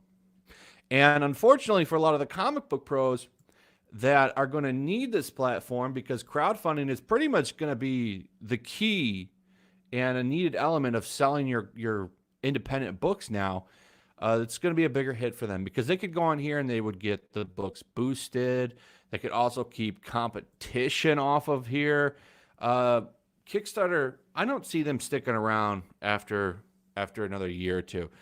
And once again, the whole get woke, go broke motto seems to apply to this company. So let me go through this real quick.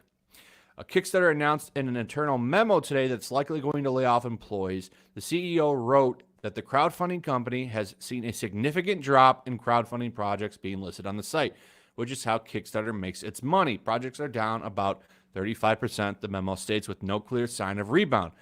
Conversations are now starting with Kickstarter's union organizers about potential layoffs. 60% of Kickstarter's 140 employees are union members, and they successfully voted to unionize in February this year, making them the first major technology company to do so.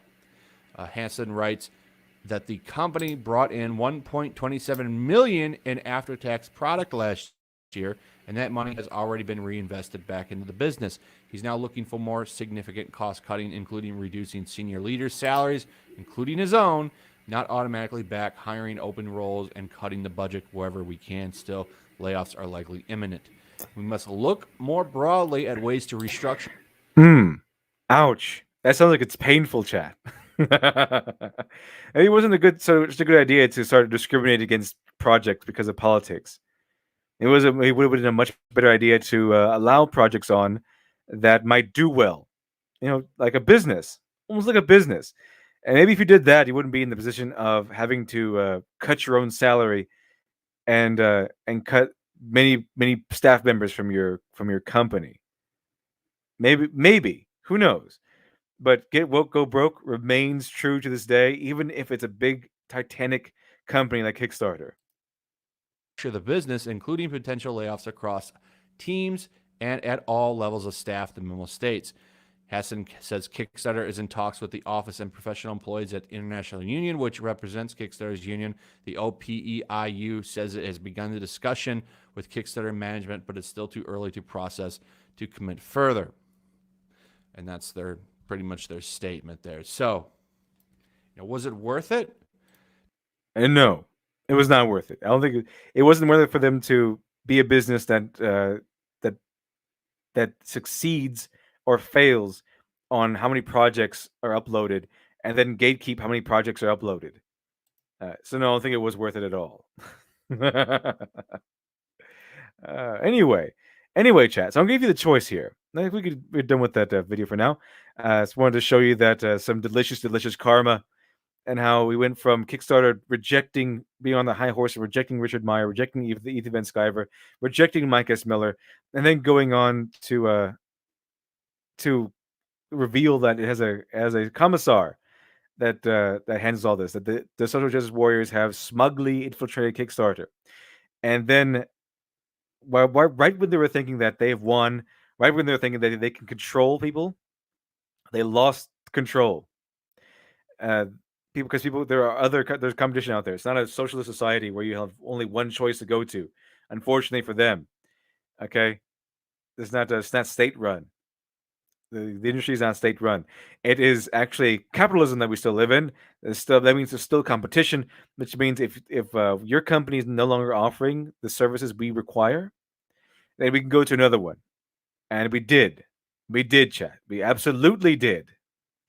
And now they're learning that, we started rejecting people. Now they're not using our platform anymore. Now we're suffering a 35% drop in new projects being started. And now we have to start making layoffs. While Indiegogo is just raking in the cash. Indiegogo is thriving in all of this. And see here. Criminal Imagination, choose your own nonsense in the morning with Liddy D. Exactly. Power to the people. So, I'll give you some choices here, chat. Do you want to continue where we left off with Mahler? With Mahler's joke video, with Mahler's April Fool video yesterday? Or do you want to go in and look through Steve Shive's video? What do conservatives actually like about Star Trek? Which should be interesting. I've not seen the video yet, but it should be interesting coming from Shives. Let's see here. Which one should we do, chat? I'll give you a few seconds on this one. Which one? Where should we go? Either way, it's probably going to take us a little while. So, a little while to get through it. Give me a few seconds here. So Steve Shives or continue with the Mahler video. Let's see which way we go.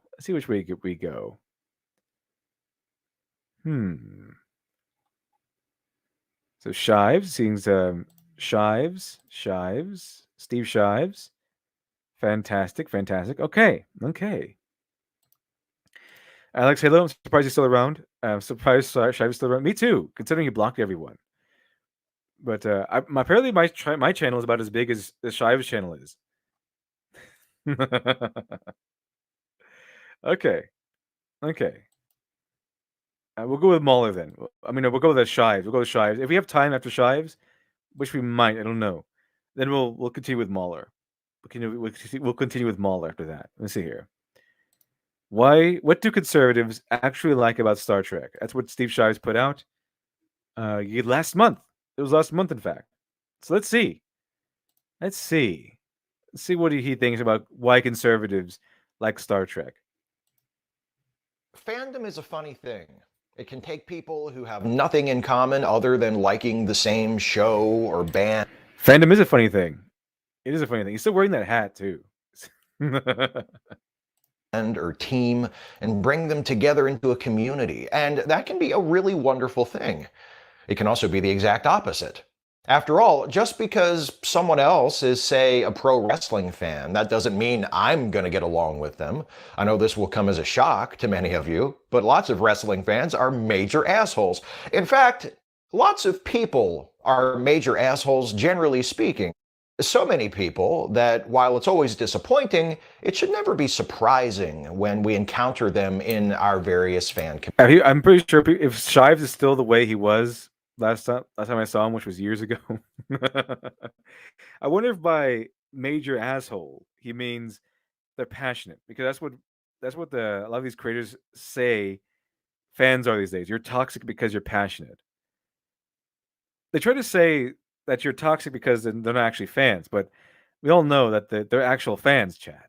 Okay? The people who are angry because they're seeing the things that they love be destroyed right in front of their eyes, and then they're trying to save it, and then there's being mocked in their face, insulted in their face, and they don't like that. Who would?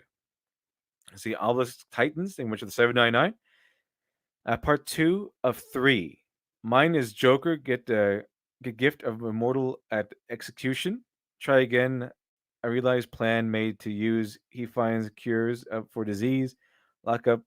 Meet. Oh, okay. So he the kind of like he meets Harley Quinn, his version of Harley Quinn in jail or something. Interesting. So he gives him immortal at execution. So trying to realize his plan made he's find a cure for disease. So I'm think what you're trying to say is, you're trying to say that he found the secret to immortality and they couldn't execute him, but he came to learn that immortality is more kind of a curse and a blessing. And that's what I got from that. Let's see here, but that'll be interesting. That'll be very interesting, and we'll kind of feed into the Joker mentality of this going around and causing chaos and trying to find a beautiful death. You might say that seems to be Joker doesn't care about living; he's more cares about dying in the pursuit of giving us a message. Criminal Imagination for the 2. Appreciate that. As a wrestling fan, nah, that's just you, Shives. Yeah, I'm pretty sure it's just Shives. A lot of these people just kind of project their own insecurities, their own flaws onto people they hate, because they hate the flaws within themselves. Let's see here. Why am I wrong about the quality of the prequels? Thank you much for the 2. Steve's grandfather was in the KKK. Is that true? That'd be interesting if it is. I wouldn't be surprised. It'd be very ironic. That might explain why he's actually, I don't know, overcompensating. Let's see what he has to say about why conservatives like Star Trek. Why in the world would conservatives like Star Trek? Let's see here. DJ and Voices, thank you much for 10. Appreciate that. Shives unironically equated thinking New Trek breaks canon with thinking the moon landing was fake. Illegal immigration is a problem. He's a complete idiot. Wait a minute. Hold on. Really? He equated the new Trek breaks canon with thinking the moon landing is fake? What? Wow. How do you go there? How do you go there, Steve Shives? How do you get to that conclusion? Oh, if that's his mentality, that's how he thinks, we're in for a treat. We are in for a treat, check. I have not watched this video.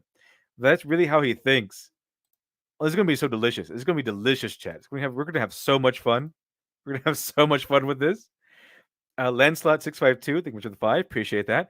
So many people are a-holes. That's some major conjecture coming from a guy who blocked 90% of the internet. Yeah. Kind of a strange thing to say, isn't it?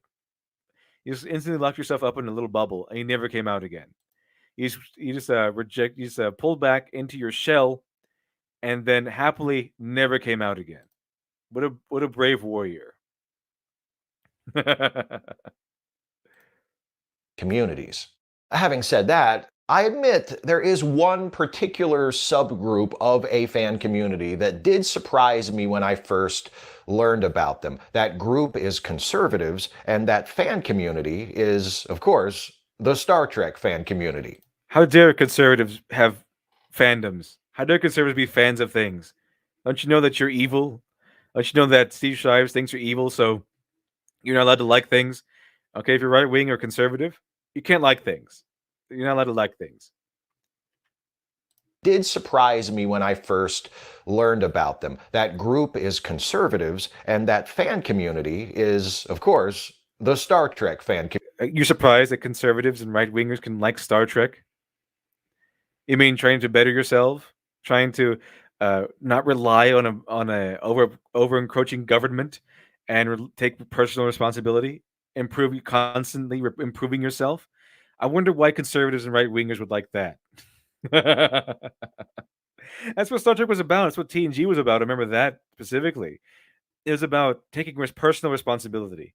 It was about growing your character, being more disciplined.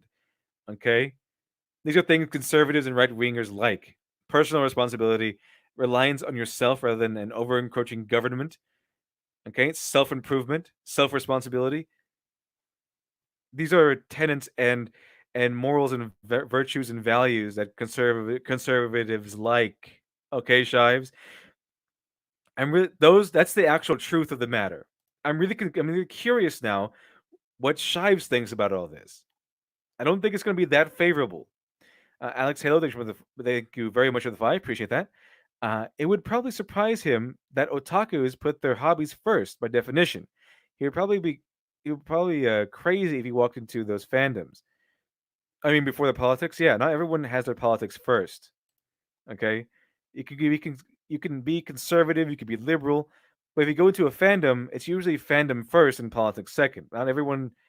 Okay, Shives. Not everyone in the world puts their politics before everything else. Okay, I like Star Trek. I love Star Trek. I know it has some far leftist views or whatever, and some almost socialist communist views in some respect. That doesn't matter. Okay, it's not pushing communism. It's not pushing socialism. It's pushing the idea of a better tomorrow. That's what it's pushing. And the shows are fantastic. And I said before, I'm technically a Trekkie if you just call someone who loves the shows a Trekkie. I'm not a Trekkie if you think someone who's a Trekkie has paraphernalia of Star Trek or ever cares about meeting the actors. I don't. I don't have any Star Trek material. I just like the shows and the franchise. Anyway. Community. For those of you who are as naive as I used to be, yes, there are conservatives who love Star Trek. A lot of them. How many? How large a percentage of the overall? But why does that surprise you? It has a personal responsibility. Okay, reliance on the self. Okay, working hard, discipline. These are all things that conservatives tend to like. The right wingers tend to like. Working for a better tomorrow. Working for better tomorrow. Reliance on self. Self improvement. Okay, these are things that conservatives probably like about Star Trek. So let's see what Shives has to say. Fan base are they?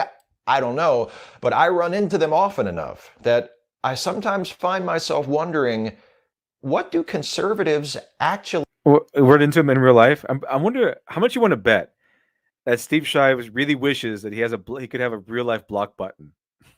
Twitter could be real life for Steve Shives. He could just go around and blocking people in real life. I wonder if that's what Google Glass was going to do. Like if you have Google Glass and you can start blocking real life people. So Google Glass kind of like this phases them out as you can when you look through the glasses. Google can start phasing out people in real life and just make them like invisible or something. How much do you bet Steve Shives would want something like that? How much you want to bet that the SJWs and NPCs would want that in general? How much do you think they would want that in general? An ability to block people in real life, block people IRL. Let's see here. like about Star Trek? First, let me clear something up. A second ago, I was talking about how every fandom has its assholes, and then I transitioned straight into conservative Star Trek fans. That may have given some of you the impression that I was trying to imply that conservatives are, by definition, assholes. So, if you are a conservative and you thought that's what I was doing just now, let me assure you, I'm not saying that being a conservative automatically means that you are an asshole. Let me assure you from Steve Shives. Let me assure you that being conservative does not automatically mean that you're evil. Okay, I just want to assure you of that. Well, thank you, Steve Shives. Thank you very much for that. I'm glad to have your assurance. Now let's see if you uphold that during the rest of your 23-minute argument here. I'm saying it means you think like an asshole. I'm saying it means you hold certain opinions which could lead other people, judging your character on the basis of those opinions, to... So, okay. Hello, I'm Steve Shives. I just want to make sure that if you're a conservative out there, that does not mean that you are an asshole. What it does mean is that you think like an asshole and you are a terrible, terrible person, and that you shouldn't be surprised when people judge you as an asshole. Oh, thank you, Steve Shives. I'm glad you held your I am even-minded outlook for a whole second before you just smash it to pieces. Okay, here we go. So, if you're a conservative out there, chat, it doesn't, according to Shives, it doesn't make you a jerk, but it means you think like a jerk, and people will see you as a jerk because you're conservative. Okay, according to Shives, that's the gospel according to Shives. conclude that you're an asshole, but it doesn't mean you are one necessarily. How does that work? How does that work, Shives? What are you deranged mind? How does that work at all?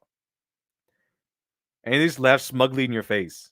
Thank you very much for making conservatives feel included in this conversation and assuring us this is going to be fair and balanced and not one-sided at all. Smug. Look at the smuggest face on the internet right now. I gotta make room for this big dumb fanboys, chat. Gotta make room for those big dumb fanboys. Course correction to appeal to big dumb fanboys. Yeah, they hate the fanboys, chat. They hate the fanboys. Criminal Imagination, then which are the two. Phoenix Wright will tell you projection. I need to get one of those. I need to get a clip of Phoenix Wright going objection. I think I might use that all the time. I cannot wait for the comments on this one. Oh, your bias is so blatant. I expected... Can't wait for the comments. I can't wait for your video, Chive. It's going to be delicious. It's going to be a circus of a good time. I can already tell. You just because you're a conservative doesn't mean you're an asshole. It's what you think like a jerk, and that I'm going to judge you as a jerk. You to be more impartial, but like, why?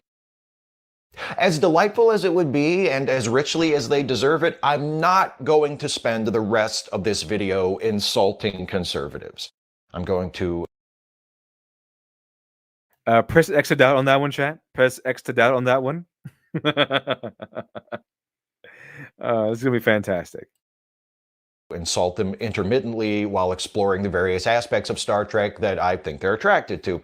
But before that exploration can get underway, I think a definition is in order. What do I mean when I say conservative? I don't care, Shives. I just want to know what you think conservatives like in Star Trek. What you think they like. I'm pretty sure it's going to be all the terrible things. Like, oh yeah, they like the racism. They like all the parts where the bad guy wins or something like that.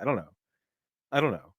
But we'll see what happens. It's definitely not good. I'm pretty sure it's not going to be a favorable outlook on what conservatives like. Pretty sure that's not going to be the case. Albus Titans, part 3. Harley dying, seeking out the Joker, wants to die, believe, get returned to her life, but she breaks out of prison, get gift, and bend odds.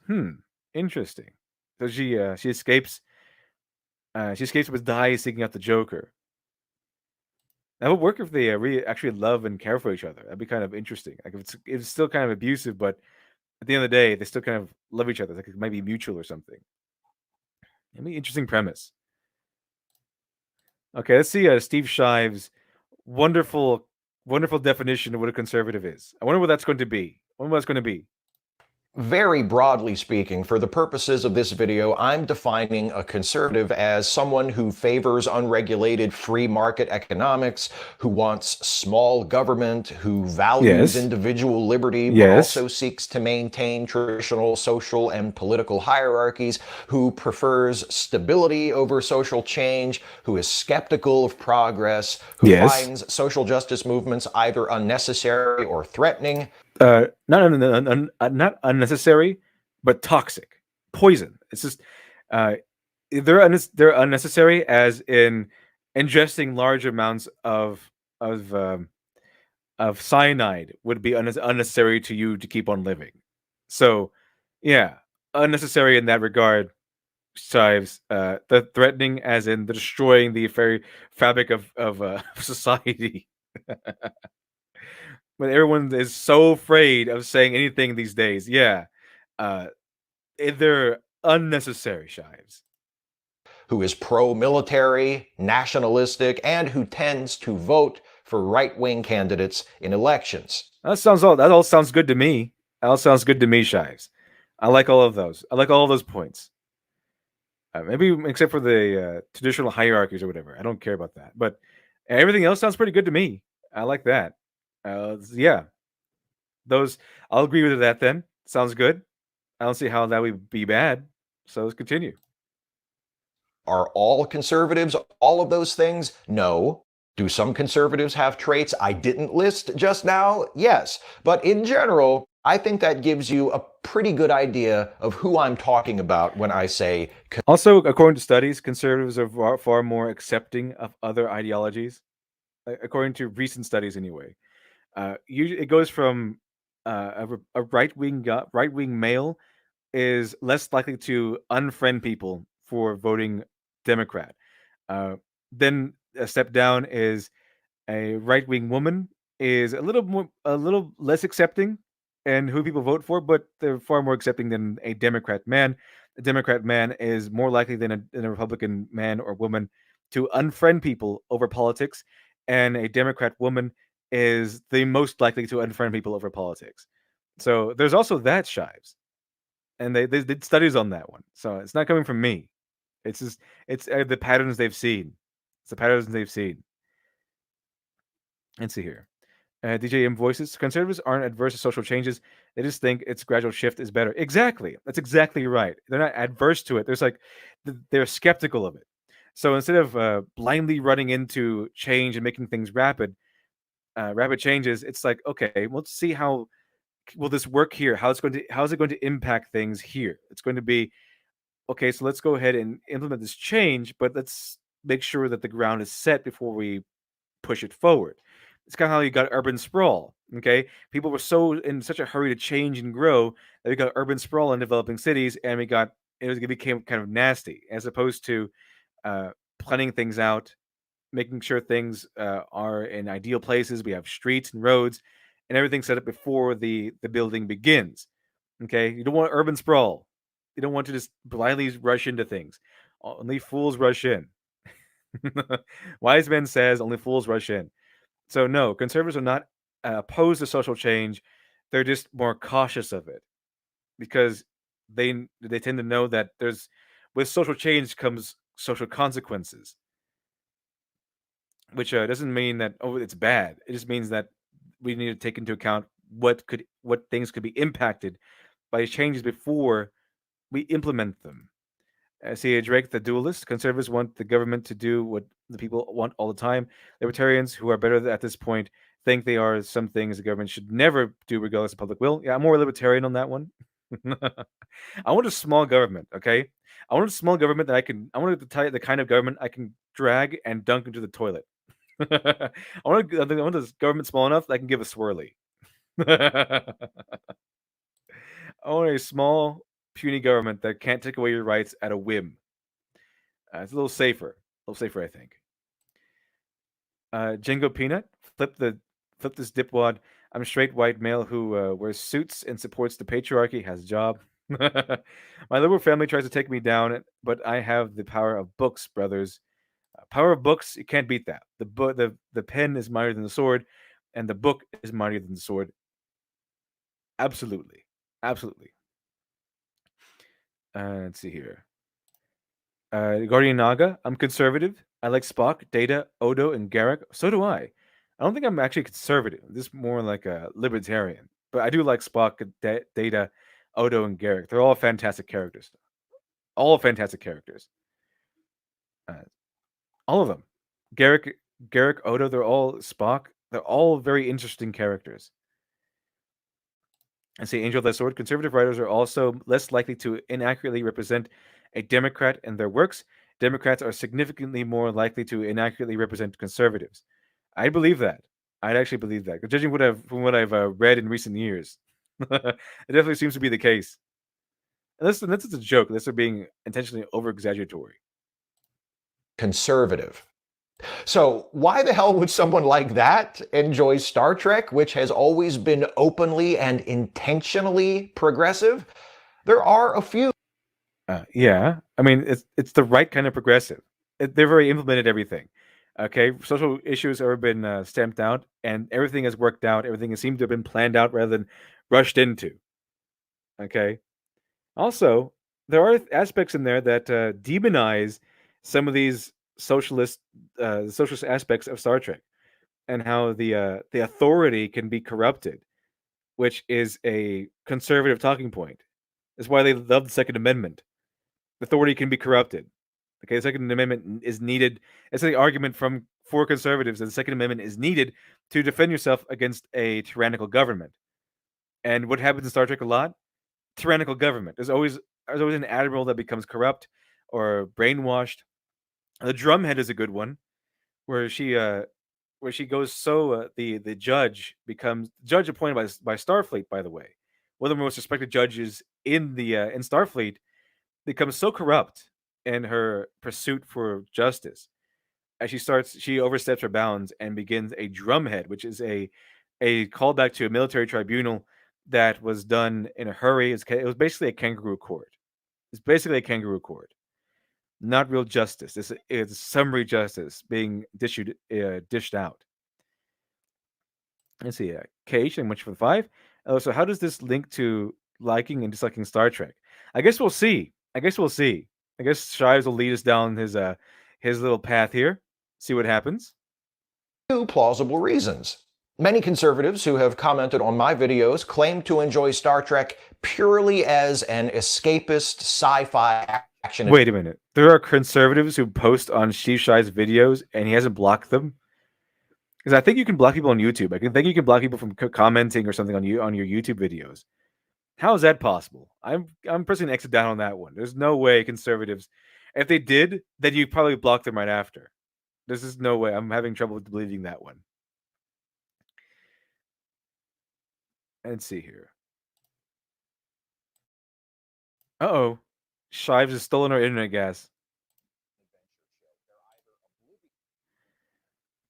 Okay, so Steve Shives, no, this is where Steve Shives is coming from. I think he's coming from, if you're conservative, you are obviously an idiot.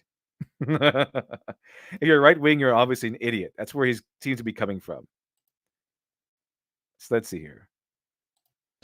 Many conservatives who have commented on my videos claim to enjoy Star Trek purely as an escapist sci-fi action-adventure show. They're either oblivious to What's wrong with that?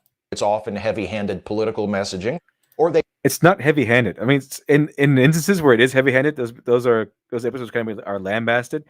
They're not political messaging. Okay, there's a lot of the best episodes.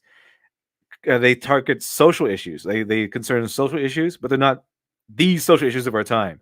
They are inspired by social issues. So, for the civil rights movement, that kind of inspired Measure of a Man, where does Data have the right to say no to being dissected for experimental and scientific study by Starfleet? Okay, they have other things like the Ferengi episode, where they deal between these people who are really greedy and people who are Starfleet, actually, who are not greedy, people who are accepting and they think things out versus the Ferengi who are just all about greed. It's not a yeah. Reed Roddenberry wanted to be a representative of the overbearing capitalist, but they are supposed to be the overbearing capitalist. Okay, they're the ones that the extreme version of it, the people who take it too far. That's how usually the political messaging usually goes. If you have political messaging at all, it's inspired by the extreme versions of the subject matter. It's not saying that capitalism is evil, or that one thing is evil or another thing is evil, or one thing is right and wrong. A good show or story that has this sort of messaging in it will show you the dangers of the extremist version. Just like how people always say that George Orwell. They always remind you that George Orwell was a democratic socialist. He was a socialist. Why do you keep quoting Orwell when he's a socialist? It's because Orwell may have been a socialist, but he knew the dangers of socialism and where it could go, and so he in his books his books were, they could say they're very politically heavy handed, but his message was that yeah, there's dangers if you go to the extreme. Okay, there's so that when he that's why they're so interesting because he details and highlights the dangers of a ideology taken to the extreme, and that must always be explored if people like it. That's why people really like these shows, and the leftists, the far leftists, and NPCs or whatever they say. Oh, it's always been political. No, it's political by showing us the extremes, the dangers of going to extremes, the dangers of letting power corrupt you.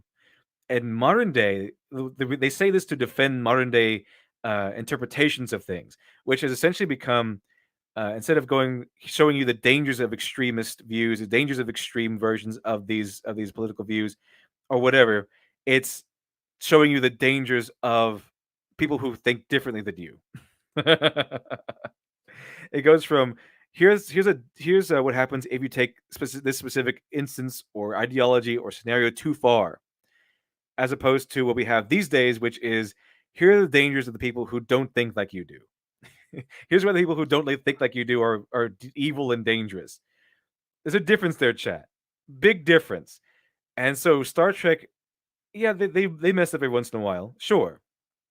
I mean, people who wrote these things are flawed. Gene Roddenberry was flawed himself. Okay, he did some underhand tactics himself. He wasn't the angel people think he is. But the thing is, when they did it right, the episodes that people love about Star Trek, the episodes that I love about Star Trek, they either are inspired by social issues like Measure of a Man, or they take things too far. They show you the most extreme version of a certain political view or something, which they do all the time, and they come to say that it's measured. You can take it too far, and it's bad, but it doesn't necessarily mean it's bad in and of itself. You can do one thing, you can believe one thing, and not be bad. But if we take it too far, that's what the messaging is trying to warn us against. I remember the episode where Riker gets Q's powers, and the thing is, yeah, you can help people with it, but it's power, and having that much power for someone who isn't ready is very, very dangerous. Yeah, they went a little too far with it. A little too far with it. Let a little girl die. I mean, but it was Riker it was Riker having to face the fact that he was all powerful now. And the message was supposed to be that absolute power corrupts absolutely. And while he might be in charge of his faculties now, the power might eventually go to his head. And it starts showing that, yeah, maybe a little bit it's starting to easily because he has so much power. Say Angel Lesor, that's for $1.99. Please do the Phoenix Wright thing. Projection. I think about it. I think I might. Chat. I think I might. Honestly, I might set it up after this stream and see what I can do. I'll see what I can do. DJM Voices. Conservatives probably like Trek because it explores all sides of issues and convinces you to see merits of progressive ideas without calling you a bad person. At least it used to. Yeah, exactly. That's why I liked it. That's why I like Star Trek. It gives you a perspective into things without being politically divisive. So they might push forth a progressive ideology, a leftist ideology, but they're not saying it's left. It's not saying it's progressive. They're just taking the idea They're taking the aspect of it and exploring it. They're just taking with nonpartisan. It's not saying it's a right wing idea or a left wing idea. They're just taking the idea itself and exploring it, and it's interesting. So when you say they say socialist and communist and all that stuff, they like to push that. Oh yeah, the Star Trek universe has free healthcare, all that stuff. That's politicizing it. In Star Trek, the way it's presented is that there's no use for money anymore because everything has been settled. There's abundance of resources, thanks to replicators and things like that. There's no need to compete over these things anymore. And now the human race and Earth can just they have done away with war, done away with disease. It's pretty much a paradise on Earth. And so people can just live their lives focusing on self-improvement and not worrying about money anymore. Not worrying about competing with someone else over finite resources. So it's not painting it as a left-wing ideology or a progressive ideology. It's just painting it as here's where mankind is now, because we've gotten rid of war and disease and all that stuff, because we managed to pull things together. Here's where we are now, and conservatives are not against that. They just want to be cautious about implementing new things because they know there's consequences. But it's already worked out. There's nothing that it would insult the conservative ideology or the right wing mindset here. Of course, we want everyone to work together. That's good. It's good whoever you are. It's good that the human race, the people on Earth, are working together. That's a good thing. It's not partisan, okay? People working together is not a partisan issue. It's bipartisan. It doesn't matter about your social issues or your political views. If you're a human, there's a good chance you want humanity to start working together. Okay, it's not a political ideology. It's just human. Let's see here. Make sure I got everyone. Fantastic. Okay, let's continue. They willfully ignore it. Some are so determined to view the show as nothing more than a shallow, silly outer space romp that they get annoyed with people like me for injecting politics into Star Trek, which, okay, I get that maybe you'd prefer... Okay, if according to you, Star Trek already has politics in it, why do you need to inject anything? Okay? If it already has a filling, it doesn't need any more filling, Shives. Not to focus on that part of the show because you don't like constantly being told what a dick you are, but nobody has to inject... That's why. Star Trek does not tell you what a dick you are, okay? Star Trek does not turn around to the camera and say, if you're a conservative, you're a dick. It doesn't say that, okay? it doesn't make claims or assertions. Star Trek makes arguments on it, when it's on its best episodes. Sometimes it makes assertions. Those are the episodes usually people don't really like or uphold highly. But when Star Trek is at its best, it's making arguments. It's showing you rather than telling you what's right and wrong. It's making an argument. So no, Shives. The conservatives and right-wing people are not just ignoring Star Trek saying how much of a dick they are. Okay? Because they're not ignoring it because Star Trek isn't telling them that they're dicks. Okay? There's nothing in Star Trek that turns around and says conservatives are all dicks, right-wingers are all dicks. They don't do that, Shives. So they're not ignoring anything. Politics into Star Trek. They're already in there. Whining over people injecting politics into Star Trek makes as much sense as criticizing that video I made about Worf a while back for injecting Klingons into Star Trek. Like what you like for whatever... He made a video about Worf? We have something to go over tomorrow then, chat. We have something to go over tomorrow. By the way, chat, I took a vote a few episodes back about whether or not we want to cover Deadbeats again, that horrible SJW NPC comic. We'll be doing that on Friday. I think we'll be doing that on Friday. Anyways, continue here.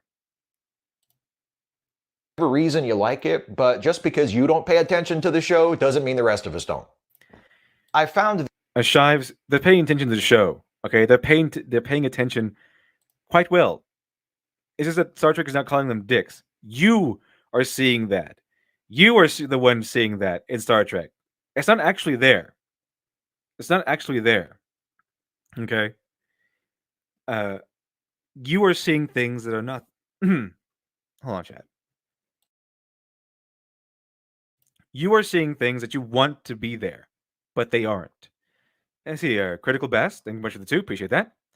Would love to know the font you use for your logo. Okay. Okay. I'll DM you on Twitter after the stream. Problem. I'll get to you on that one. Thank you much for the 2. Appreciate that. Let's see here. Gojira387. A fellow conservatives speculated they canceled that show so soon because it was revealing too much about how the media really functions to create narratives. Tyler Preston. Let me see here. Tyler Preston. Speaking of free healthcare, in the V reboot series, the aliens offered humanity free healthcare. It's a trap. It's a trap, chat. It's a trap. Did you ever see that Twilight Zone episode where it's called "To Serve Man," and the aliens came down and solved all of our problems so that we would trust them so they could eat us alive? It's a trap, chat. It's always a trap. Lacocious Primate, thank you much for the 2. Anti-Trekker did a rebuttal / critique of this video. Wait, is he really an anti-Trekker, or is he just called anti-Trekker as a YouTube name? Interesting. Was he pro or against Shives? That's interesting. The "it's just a silly sci-fi show" thing to be an especially Yeah, that's what's really cool about Star Trek, which you don't get from Marvel comics these days, which you don't get from a lot of modern entertainment these days, is that if you want to watch Star Trek for the to watch social issues and watch them cover topics, like I do, I love that stuff, and then you can. But if you want to just look at Star Trek as a silly sci-fi show, just to watch an episode of something, that in Star Trek, then you can do that too. You know why? Because Star Trek is not calling you a dick. Okay, Star Trek is not calling you a dick. If it did, then they couldn't really do that. Could they? It's very hard to watch a show that's all around calling you a dick, sent around calling you a dick. It's just not going to work that way.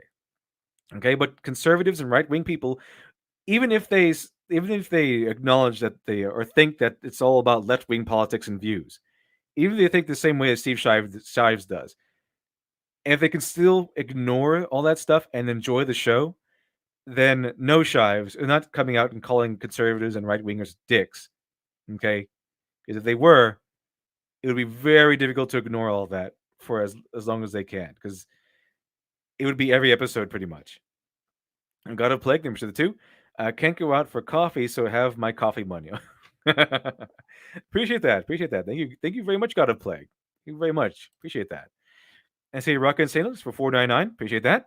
I prefer Republican to conservative, as in I value the Republic, and preserving it. Democrat just sounds like the value mob rule over principle. Yeah, I kind of prefer Republican. That's the way I vote. I vote Republican. I'm not shy about that one. I just don't like to talk about politics on here that much, but this is so interesting because Shives is is trying to inject nonsense into Star Trek that's not there. Lancelot 652, thanks very much for the 5. Better watch out for those rogue blue whales after deadbeats and hide your mailbox. Oh yeah. I don't want them coming out to my mailbox, chat. Can I have them coming out to my mailbox? And so Tyler Preston, thank you very much for the 5. Appreciate that. People like Split Eve, Shives, completely believe that we're total idiots for not understanding political messages, ignoring how older shows did it better. Yeah, older shows did do it better. They did it better because they explore the idea, and they didn't explore how one side of the issue is evil and the other side isn't. Okay, Star Trek explored. Here's an idea. Let's explore this idea. Let's go into it. Let's really flesh out how this idea would work in a future setting with androids and aliens and stuff. That's interesting. Modern Trek or modern entertainment and comics would say, here's a social issue. Here's why you're a good guy if you like it. Here's why you're a bad guy if you don't. That's what they explore. They go from exploring social issues to exploring who is good and evil based on social issues. That's where we're at now. That's where we're at. So yeah, you're spot on there, Tyler Preston. Old shows did do it better, much better, because they weren't woke. Rocket Salix for $1.99. Why do liberals actually like Warhammer 40k? I don't know. I do not know. I've not read Warhammer 40k, but what I have heard about it is that It's very dark and very grim. DJ and Voices. Oh, LD just said he votes right wing. Nazi confirmed. You better watch out, chat. Better watch out. I might corrupt you. I might corrupt you. Let's see here. Angel of the Sword. Well, certainly, I wouldn't contest that Democrats and Republicans alike are prone to stupidity. Oh, that's true. That's definitely true. I've often railed against conservatives because they don't seem to have very much loyalty as far as I've seen. The conservatives tend to really enjoy or relish any opportunity to eat each other alive. So I'm saying one is good and the other is bad. They both have their dark sides. I brought up those statistics to support Literature Devil, who brought up similar statistics. Yeah. I mean, it's just a recent study I brought up earlier, but how it seems to, according to studies, the Republicans or conservatives or whatever are a little bit more accepting, according to studies. Let's see here. That's not universal, obviously, but it's just what they found out in the results. Let's see here. Gary Stu, take a scale of 1 to 10, 10 being dystopia, and crank it up to 11. Yeah.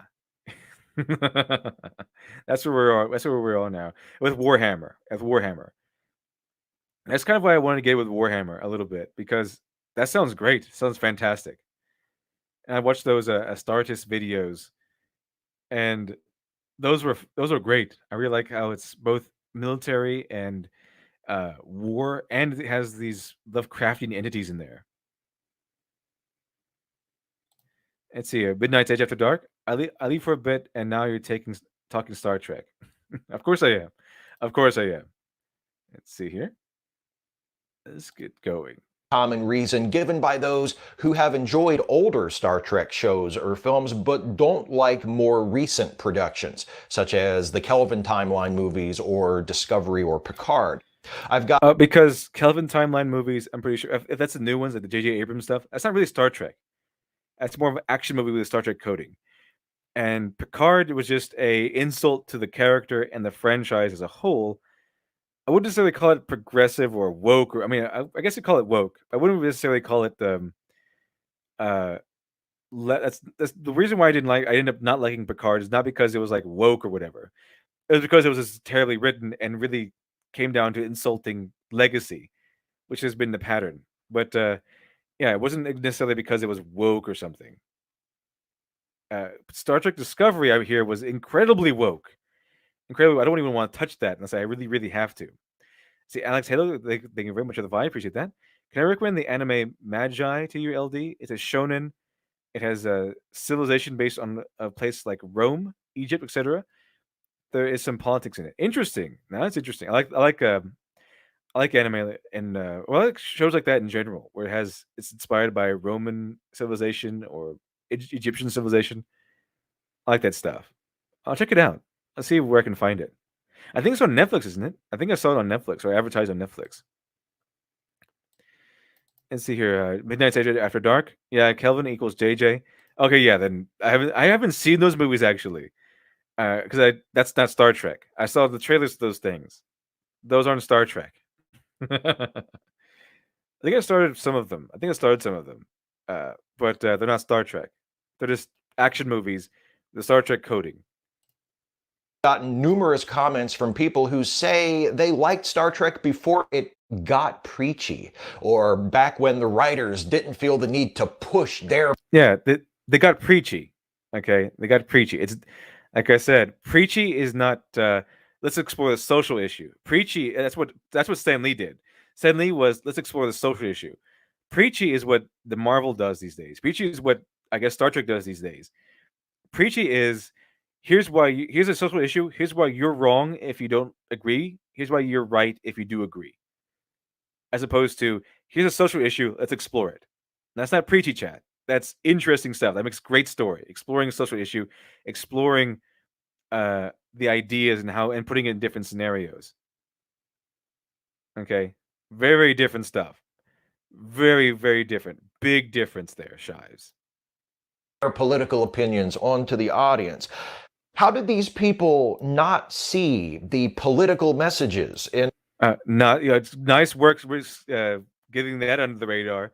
You had to stick a Nazi in there somewhere, didn't you, Shives? Loquacious Primate, thank you much for the 5. Appreciate that. When Trek did political and moral messaging best, you see both sides of an issue reflected in different characters and left open to the viewer. Exactly. That's what they did. They explored if they had to do a social issue or a political issue, they explored the issue itself. They didn't say that you're bad or good, depending on which side you took. They just explore the issue itself. When I say preachy, when we say preachy, we don't mean, oh look, there's a social issue in Star Trek now. What we mean is there's a social issue, and the social issue is not the subject. It's the subject of the episode is not exploring the social issue. The subject of the episode is you're evil. Who is evil, and determining who is evil and who is good based on the social issue. The social issue is already determined. It's kind of like if you walked into Measure of Man already knowing, like already stating that Data has the right to say no. And they say that you have, the whole Measure of Man thing is an argument. While we, as a viewer, we want Data to win the case, they do make a case. They make a very good case for not giving Data that right. But if it were done today, if Measure of Man were done today, it would already be given to us that Data does have that right, that Data should have that right, and that if you disagree with them, you're evil. They're evil.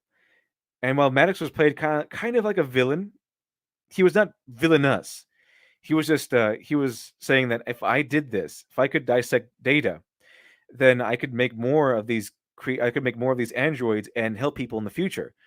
If it were done today, he would just want to do it for his own ego or something, not really for helping out people.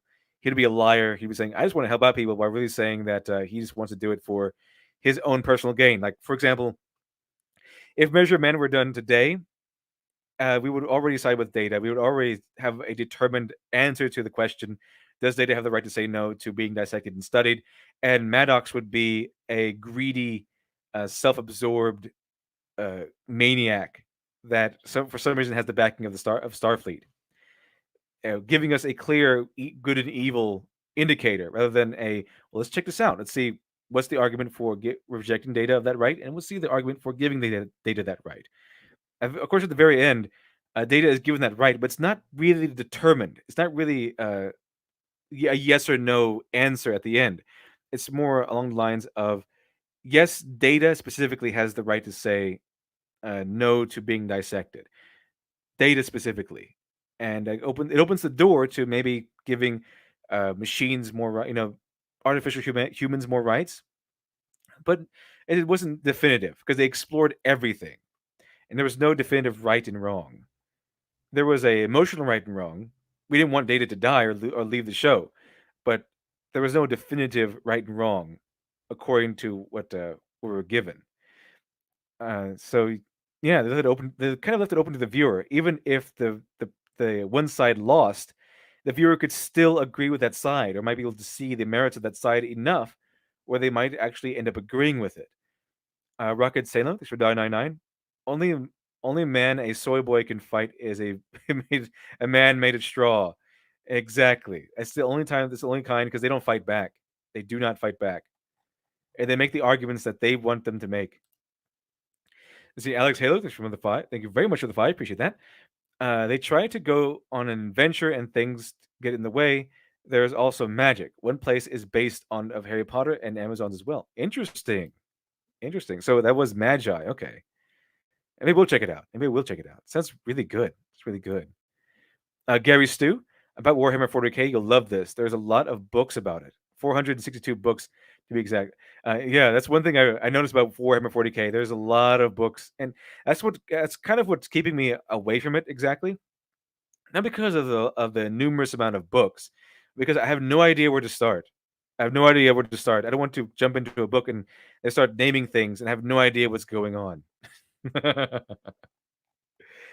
So I would very much like to start reading all his books, but I need to know where to begin. I really need to know where to begin. Loquacious Primate, Anti-Trekker is a huge Star Trek fan. Oh, fantastic. I like him already. It's not a Gene Roddenberry fan. You mean like you don't like he doesn't like his ideal though, right?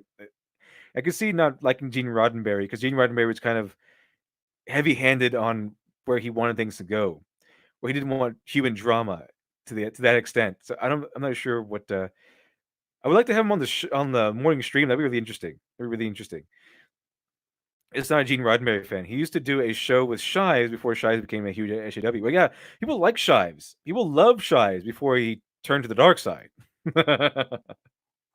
And plunged a knife right into the back of, well, basic human logic.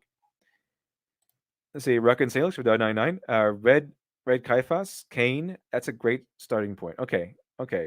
Read Caiaphas Kane. Okay, I'll make a note of that real quick.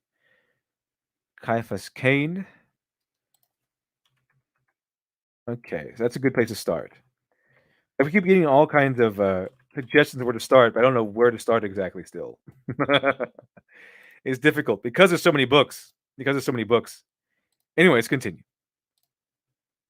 And original series episodes like Balance of Terror or A Private Little War, or next gen episodes like The Measure of a Man or The Outcast. For some, I think they might have missed the political content of older Star Trek. Okay, Shive, come here. Come on my show. I will school you on Star Trek. I will explain to you to your face why you're mistaken. Okay? I'll explain to you to your face why you're mistaken. I'm pretty sure you'll never want to do that. But I will challenge you on Star Trek. Okay? I'll do that. This is ridiculous, Shives. This is embarrassing, Shives. How did you get this? How did you fall this far? And see, Nexus 906, thank you much for the 5. Magi also has elements from Arabian Night, Sinbad, and even Avatar. How did I never learn about the show? This sounds amazing. I'll check it out. It sounds amazing. And see, the Christian Party, one of Democrats forgot about what actual liberalism is and just became a blend of corporate shills and socialists. Yeah, the politicians, the Democratic politicians, the main ones that seems to be the case. It's unfortunate. Very unfortunate. Let's see here. Rocket St. Luke's for $1.99. Oh, and Inquisitor Draco is a very great book. Okay. The Inquisitors I've heard of. That sounds great. Appreciate that. Alexar00R Graves. OLD is mad. Oh, absolutely, Chad. Always mad. I'm a toxic fan. You have to remember, I'm a toxic fan. I may not be a toxic fan of of Star Wars, but I'm most definitely, proudly, a toxic fan of Star Trek. I'm the most toxic, in fact. The most toxic. Let's see here. The NEF champion shaves. It's better to keep your mouth shut and be brought with the thought of a fool than to open your mouth and remove all doubt. I love that one. Fantastic.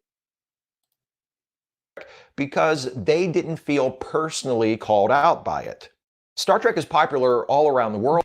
You hit the nail right on the head, Shives. You don't even know it because they did not feel personally called out by it. You know why they don't feel personally called out by it? Because Star Trek never personally called out conservatives and right wingers out on it. The point I made earlier hits on exactly that. If you're right wing and conservative and you can watch the show and you're able to just watch the Star Trek as even if you believed all that it was pushing left wing politics, if you're right wing and conservative, and you believed it was pushing left wing politics, or it was a left wing show, and you could still turn your brain off and still enjoy the show for what it was without having to, indulge in the political side, then Star Trek did its job. You were able to just ignore all of that and not pay attention to the politics, and you were able to do that because it didn't call you out specifically. It didn't say conservatives are all dicks. It didn't say right wingers are all dicks. It didn't do that, Shives. It didn't do that. That's why it seems you seem to be missing the point here. That's why right wingers and conservatives can love the show and can watch the show because they're not being demonized by the show. Okay, that's why people don't like modern entertainment. They don't like modern Trek because it demonizes people based on their beliefs. Instead of exploring ideas, it alienates ideas. I see Nexus 906, very much with 5.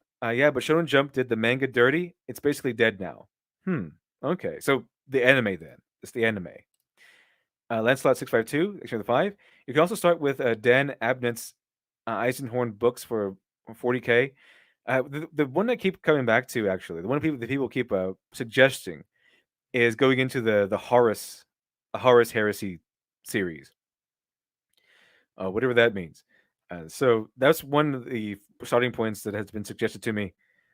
And I'm taking notes on the ones you're suggesting. So the Dan Abnett's Eisenhorn books. Okay, Eisenhorn. Write that down. Sounds good. Criminal Imagination. I can powerbomb a straw man through a table too. It's just more fun when it's a real person. It's kind of like playing against bots versus playing online. A little different there. Let's see here. Angel of the Sword. By the way, I finally started watching Goblin Slayer. My first impression, very Batman vs Punisher-esque. Reminds me of The Hills Have Eyes 1, but if the protagonist did not stop. It sounds like you like it. It sounds like you like it. I hope you like it. I love Goblin Slayer. I really, really, really enjoy Goblin Slayer, not just for entertainment purposes, but of the messages and the theme. Yes, even the themes chat has overt themes. Okay, the themes that they actually note in the show, not themes that I've just made up. so I could defend it. But yeah, Goblin Slayer is excellent. It's one of my favorites. I love it. Fantastic. It's fantastic. But it has always been first and foremost an American show produced for an American audience. That being the case, the heroes are mostly Americans, metaphorically and also. You know, I just now realized that my SJW voice, my SJW mocking voice, actually sounds like Shives. The heroes are always silent. They're always Americans. It was an American show made by Americans, so the heroes were always Americans. It's kind of sounds like C Shives. That's why maybe I just subconsciously tapped into Shives. And I was thinking of weak SJW voice to mimic. Also, literally, with a few notable exceptions like Captain Picard or Scotty, who are established as originating from outside North America and speak with accents that mark them as such. The heroes in Star Trek, especially TOS and TNG era Star Trek, are straightforward, brave, moral. They represent law and virtue and enlightenment. The Federation itself is depicted as an overwhelmingly positive institution. Sure, there's a bad apple every now and then, but fundamentally, the Federation exemplifies benevolent affluence. Its society is open, tolerant, and just. It tries to keep the peace, but when it goes to war, it's always for a good reason, and the enemy. And when Starfleet goes to war, it really goes to war. It doesn't hold back. They still have rules and they still have morals, but when Starfleet goes to war, they're there to fight. This is why I love Star Trek, because it has a balance of both things, chat. It's just not a progressive show. It's not a left-wing show, even though the ideas might seem to be. Why I love Star Trek is because it's a balance of both.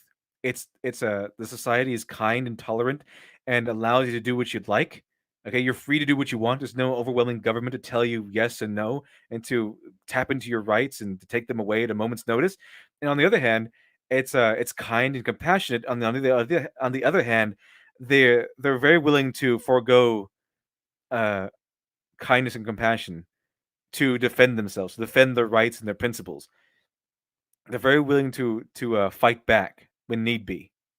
They're very willing to take a stand. They're very willing to conduct warfare when the need arises. It's a perfect balance between the two ideologies, the right and left. So I wonder why people like it, Shives. I wonder why right wingers and conservatives like the show. Maybe it's because it's not entirely left wing as you think it is. Maybe it isn't. I don't know about you, chat, but I'm pretty sure Star Trek is more of a balance between left and right, rather than just all the way to the left. Because it's about humanity working with each other. It's about humanity working for themselves, working in a state of freedom, and working to improve themselves in an orderly society. That's ordered by peace instead of fear. It's ordered by law instead of tyranny. It's just law instead of absolute tyranny. So I wonder why conservatives like it. It's the government is just big enough to do its job, but small enough to not encroach on your rights. It's the ideology of Star Trek is self-improvement, self-responsibility. Okay, working together. And I mean, there's also the Prime Directive, which is which if it were a completely left wing show, the Prime Directive would be let's help everyone. But the Prime Directive is very, very, very right leaning. It's a very right leaning ideal because it's instead of let's help these people, it's let's take a moment, okay, let's check it out, let's think for a minute, and what would happen if we interfered? What would be the repercussions if we interfered? That's more on the right wing side. That's more of a right wing ideal. So it's a balance of both things, okay? A balance of both things. That's why Star Trek is so, without for lack of a better term, it's actually pretty inclusive. It's more inclusive than things nowadays that say that they are inclusive because it involves everyone. And I wonder if it's peculiar to Shives that a show that openly says that all people of Earth are now working together despite their differences, are happily working together despite their differences, have is now, and it has episodes and pushes storylines where people of all different backgrounds or humans of all different backgrounds and ideologies and all different kinds of mindsets come together and easily work with one another. I wonder why you can't get that, Shives. Why can't you understand the message of Star Trek that has been told to us since the very beginning, the original series?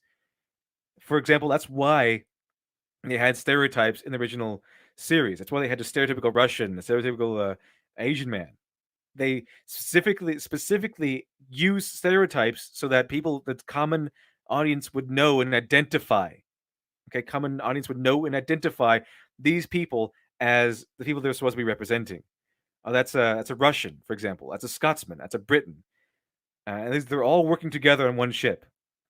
That's why they did that, so that we could see even the most, for lack of a better term, ignorant, someone who doesn't know about other cultures, who maybe knows about other cultures but doesn't know the specifics about other cultures.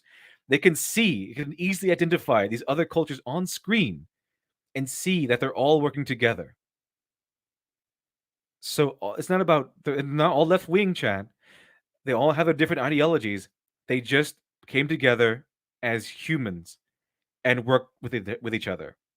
So no, Shives. It might have some left wing ideas, but guess what? It also has some right wing ones. Okay, because it's a balance of things. Because it includes everyone. It's like Earth includes everyone, and everyone on Earth is working with each other in peace and harmony. So does the ideas of Star Trek. Both ideas, both wings. Okay, all these mentalities working each other in harmony. I don't know why you can't understand that, Shives, but it's right there. All you have to do is look. These are invariably a dire threat to life and liberty in the galaxy. That sounds a lot like how conservatives describe the United States: the shining city on a hill, the land of the free and the home of the brave, indispensable, exceptional. The socio-political problems addressed by Star Trek are usually, and in Is it Gary Stu, a literature devil, is a follower of chaos? He's a heretic. Oh yes, oh yes. Obviously a follower of chaos. The most heretic of heretics. I bet you're just a Tau lover. You won't even do the most holy action, and that is meaty combat. You would rather snipe from a rear in your hyper advanced mech, traitor. Oh, if that's the most traitorous, that's the most heresy of heresies, and obviously that's what I would do. TOS and the TNG era, nearly always found in societies from outside the Federation. It's the Cardassians who occupy Bajor, the Romulans who manipulated galactic politics to their own advantage, the Klingons who practiced aggressive militarism. It's those people. Yeah, because the Cardassians, the Klingons, and the Romulans, they were antagonists, and what they did was they didn't what those civilizations did, what those empires did, was not show us, right-wing ideologies. They showed us extreme versions of ideologies. They showed us extreme versions of tyranny, extreme versions of aggression. They showed us things taken too far. And it's specifically to oppose the Federation, which is supposed to be against that. So where the Federation can be aggressive, the Klingons are overly aggressive. Okay? Where the where the Romulans are expansionist. I mean, where the Star Trek where the Federation is expansionist. In fact, where they want to just they want to bring in more worlds to the Federation, that sort of thing. They want to annex more worlds. They want to just make peace and come to understand new civilizations, and so they can bring them eventually bring them into the fold of the Federation. The Romulans are the opposite of that. They want to conquer worlds. So where the Federation wants to grow through peace, Romulans want to grow through conquest. So Romulans are the extreme version of that aspect of the Federation. So that aspect of the Federation taken to an extreme. And then you have the Cardassians, which are order. They represent order, absolute order. So where the Federation is about law and order, the Cardassians are the extreme version. They're tyranny. They are fascists. Okay, that's what they are, chat. They are specifically fascists. That's what the Cardassians are. So all of the enemies of Star Trek, all the enemies of the Federation, do not uphold ideologies that were seen as evil. Okay, they're not written as civilizations that were portraying ideologies or actions that were fundamentally evil.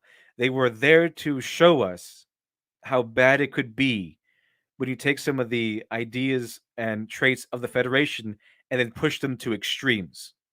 Okay, I don't think Shives gets that. I think he thinks that the Klingon aggression is bad, therefore Klingons are there to show us how aggression is evil. No, Shives, no. People over there whose religious credulity allowed a con artist to take advantage of them, or who discriminated against people of a particular gender identity or sexual orientation, or who hated each other for superficial, arbitrary reasons. Despite their that episode was just about how people can hate each other for nonsensical reasons. It's not about exactly racism. I mean, you could see it as that, but it was us from a person looking in. Okay, it was supposed to be us going in with Kirk saying, "Well, this is kind of ridiculous." It's not ridiculous to the people here, and you can understand that. It's not to them. It's more along the lines of it's more significant, more cultural. But to us looking in, that's what the episode was supposed to be about. To us looking from looking in from the outside, it looks ridiculous because it looks like they hate each other to violent degrees over small differences. So it wasn't saying that you're a bad guy because of one reason or another. It's showing you, it's taking you aside, saying, "Hey, check this out. It's what if we took our own insecurities with one another? What if we took our own discriminations, our own bigotries that we might have. And it could be any bigotry, whatever, chat, any bigotry whatsoever. Okay, our own prejudices. Take our own prejudices, and let's see what would happen if we put it into an alien society. Okay, something that we cannot ourselves connect with directly. And this is what we got. We got an episode where we can look into another civilization's prejudices and bigotries, and to us, it just seems silly. Is okay. Why do they hate? The only thing that's different is that you have white on a different side of your face and black on a different side of your face than the other guy. To them, that's significant, but to us, it just looks weird and silly. It just sounds silly. But they're willing to destroy each other over that, and it makes us think. It makes us reflect on ourselves and say, well, how would it look like if I took my own prejudices and looked at it from the outside? So, again, Chad, Star Trek was taking social issues and political ideas and it's exploring it. Not saying, well, you're a dick or you're a bad guy or you're evil because of the side you take on these issues. Well-earned reputation for bigotry and small-mindedness, I've found that many conservatives are willing, even eager, to support social. Okay, does anyone else find the irony and Steve Shives railing against bigotry and small-mindedness while concerning after saying how he considers all of conservatives to be jerks and how they think like jerks and how they're all terrible and dumb? Huh. It's like he has no self-awareness at all. Justice movements, so long as those movements operate externally. Women's liberation is fine for Saudi Arabia, just not for us. We don't need it here. It's them over there. They've got the problem. Social justice movements, they are called social justice because they are corrupt. Okay, if they were trying to get equal rights for someone who doesn't have equal rights in America, it would just be justice. That's just justice. That's what justice is supposed to be. Equal looking, an equal view under the law. Social justice is vigilante justice. Okay, I think you're a terrible person, therefore I'm going to destroy your life. That's what social justice has become. Okay, it's the reign of terror from France. If you don't like a neighbor, you say that they committed wrong thing, they get put in front of a tribunal and then summarily executed. That's social justice, Sives. Social justice is not the feminist movement. Social justice is corrupting a movement so that people can gain power through morality, painting themselves so they can do terrible things using morality as a bludgeon. Problem. I'm not saying Star Trek intentionally sends the message that the United States is an ideal society and it's only other countries that need fixing, but because the show's political messages are so often carried by stories where the heroes confront the problems of other cultures rather than their own, it's easy to see how some people in the audience... Nope, they don't encounter problems of other cultures. They encounter problems. Some of these problems do come from other cultures. That doesn't stop them from being problems. They explore lots of things. They explore problems that we don't really have anymore, or that we don't really, it's not really as rampant anymore. They explore those things. But there's still problems here in America, though. That doesn't stop them from being problems in America at one time. Okay, the Star Trek explored those issues. They didn't call you evil for taking one side or the other. They just explored the issues. But they explored the issues that America had, Chives. They explored them. I don't know what Star Trek you were watching. Rocket and Sailings for $1.99. Okay, now that made me mad. That's hateful BS. What did? Which one was it? What was it? What was it there, Rocket and Say No? What made you upset? Was it Shives or was it me? People who aren't naturally inclined to concern about social justice issues in their own culture to begin with can take it that way. They need to change is a much more acceptable message than what was another social justice movement, Chives? The very feverish and fervent anti-abortion movements. They want to destroy you for saying that you are pro-choice. Okay, it can happen in right wings too, chat. It can happen to right wing ideologies too, Shives. But because they're left wing ideologies that's pushing social justice movements, you're okay with it. You're okay with it. It's social justice. It's social justice because it's a society that is judging you. It's the civilians that are judging you, not the justice system. If it was a justice system, it would just be called justice. But it's called social justice because it's mob mentality, mob coming after you, mob judging you, mob trying to destroy you because the mob thinks you're a bad guy. And because you actually are a bad guy because the mob thinks you are. That's why it's called social justice and not just, regular justice. So it can be bad on either side, Shives. Okay, but I think it's because the social justice is more left leaning nowadays, or far left actually these days. I think that's why you're okay with it. We need to change. And that holds true for all of us, no matter where we fall on the political spectrum, but I think it especially applies to conservatives because hostility to change isn't just... Also, there was a whole Christianity one where a lot of not all Christians, obviously, but there was like a big wave where Christianity kind of took over morality in America, and that's when Republicans and the right wingers were actually in charge. When the left wingers are in charge these days, the right wingers used to be in charge. And it used to be if you were not conservative, if you're not Christian, then you're a bad guy. And you should be ruined. And that's how you got the backlash from that, where people like Marilyn Manson, okay, you got the backlash from that, and rightfully so, because they were telling people what to do. But yeah, the social justice movement used to be like the Christian sect of here's a morality you're supposed to be following. You're supposed to be decent. You're supposed to have a family. You're supposed to you're supposed to uphold these morals. Okay, the same thing happened back then, Shives. The left wing says you have to hold these morals The right wing said you had to hold these morals, and they tried to control you with why they tried to disguise their attempt to control your life by wrapping themselves up in morality. It happened with right wingers. It happened with right wingers' tribes, and now it's happening with left wingers. Okay, it's still bad. It's bad on either side, chives. It's because it happens to be led by the side you agree with doesn't mean it's suddenly good. Okay, censorship, control, tyranny. It's bad with whichever side is trying to do it. Just their natural human instinct, it's a pillar of their worldview.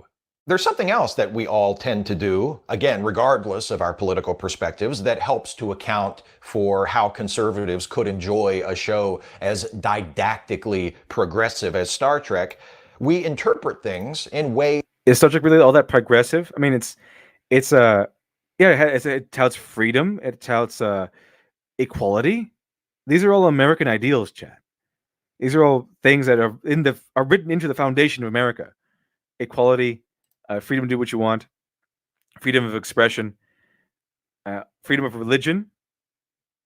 I mean, that's probably one of the most probably one of the most identifiable things that in TNG they don't really like religion that much, but I mean it's mostly American ideals being pushed here because it was a show made in America, and the American ideals being pushed here are equality, freedom of speech, freedom to do what you want, all that stuff, all that good stuff. That's why it seems so American, because it's a show that took American ideals, the ideals that America was founded on. They're not only founded in America. They're not only founded in America, but these are ideals that specifically America, was founded on, because it's written right into our Constitution and Bill of Rights.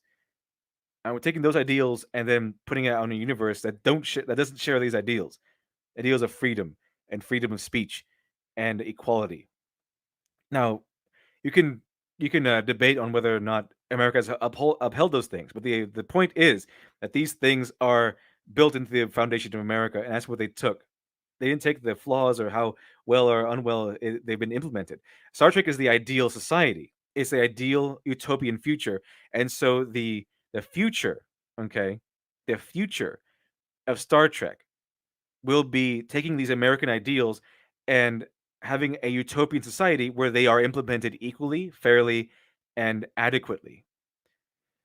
See, DJM Voices, thank you much for the 10. Appreciate that. The only reason Trek now tackles domestic problems is because the writers decided the Federation suddenly forgot all of its social advancements because reasons, also knowing as bad writing.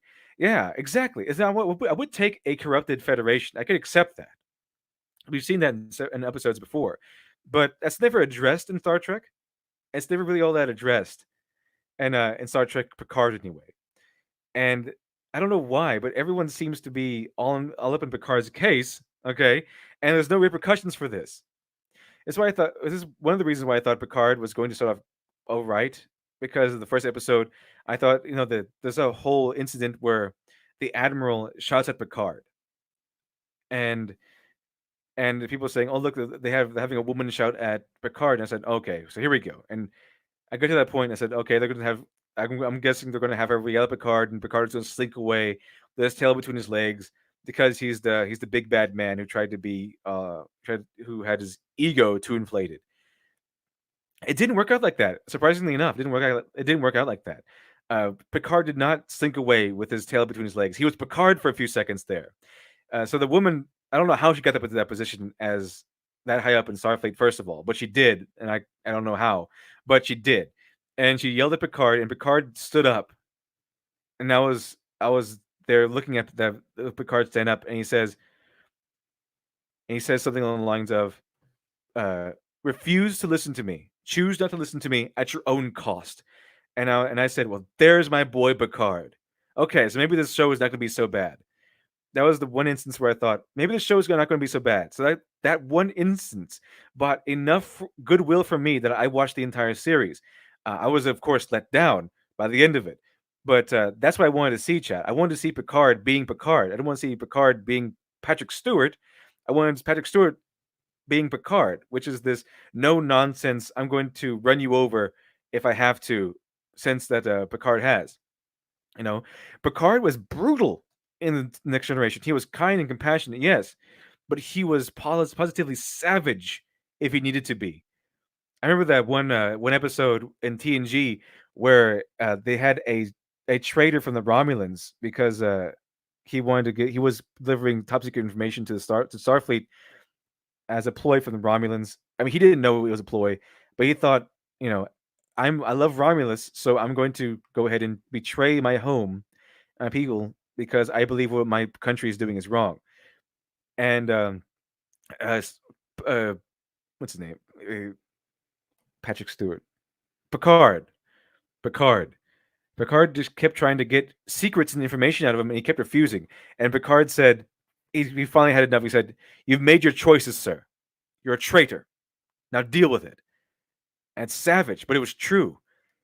And that's Picard. Picard is that he's kind and compassionate on a regular basis, but he's also very, very strict, and he's very ready and willing to lay down the law when need be. And we didn't get that much in Picard.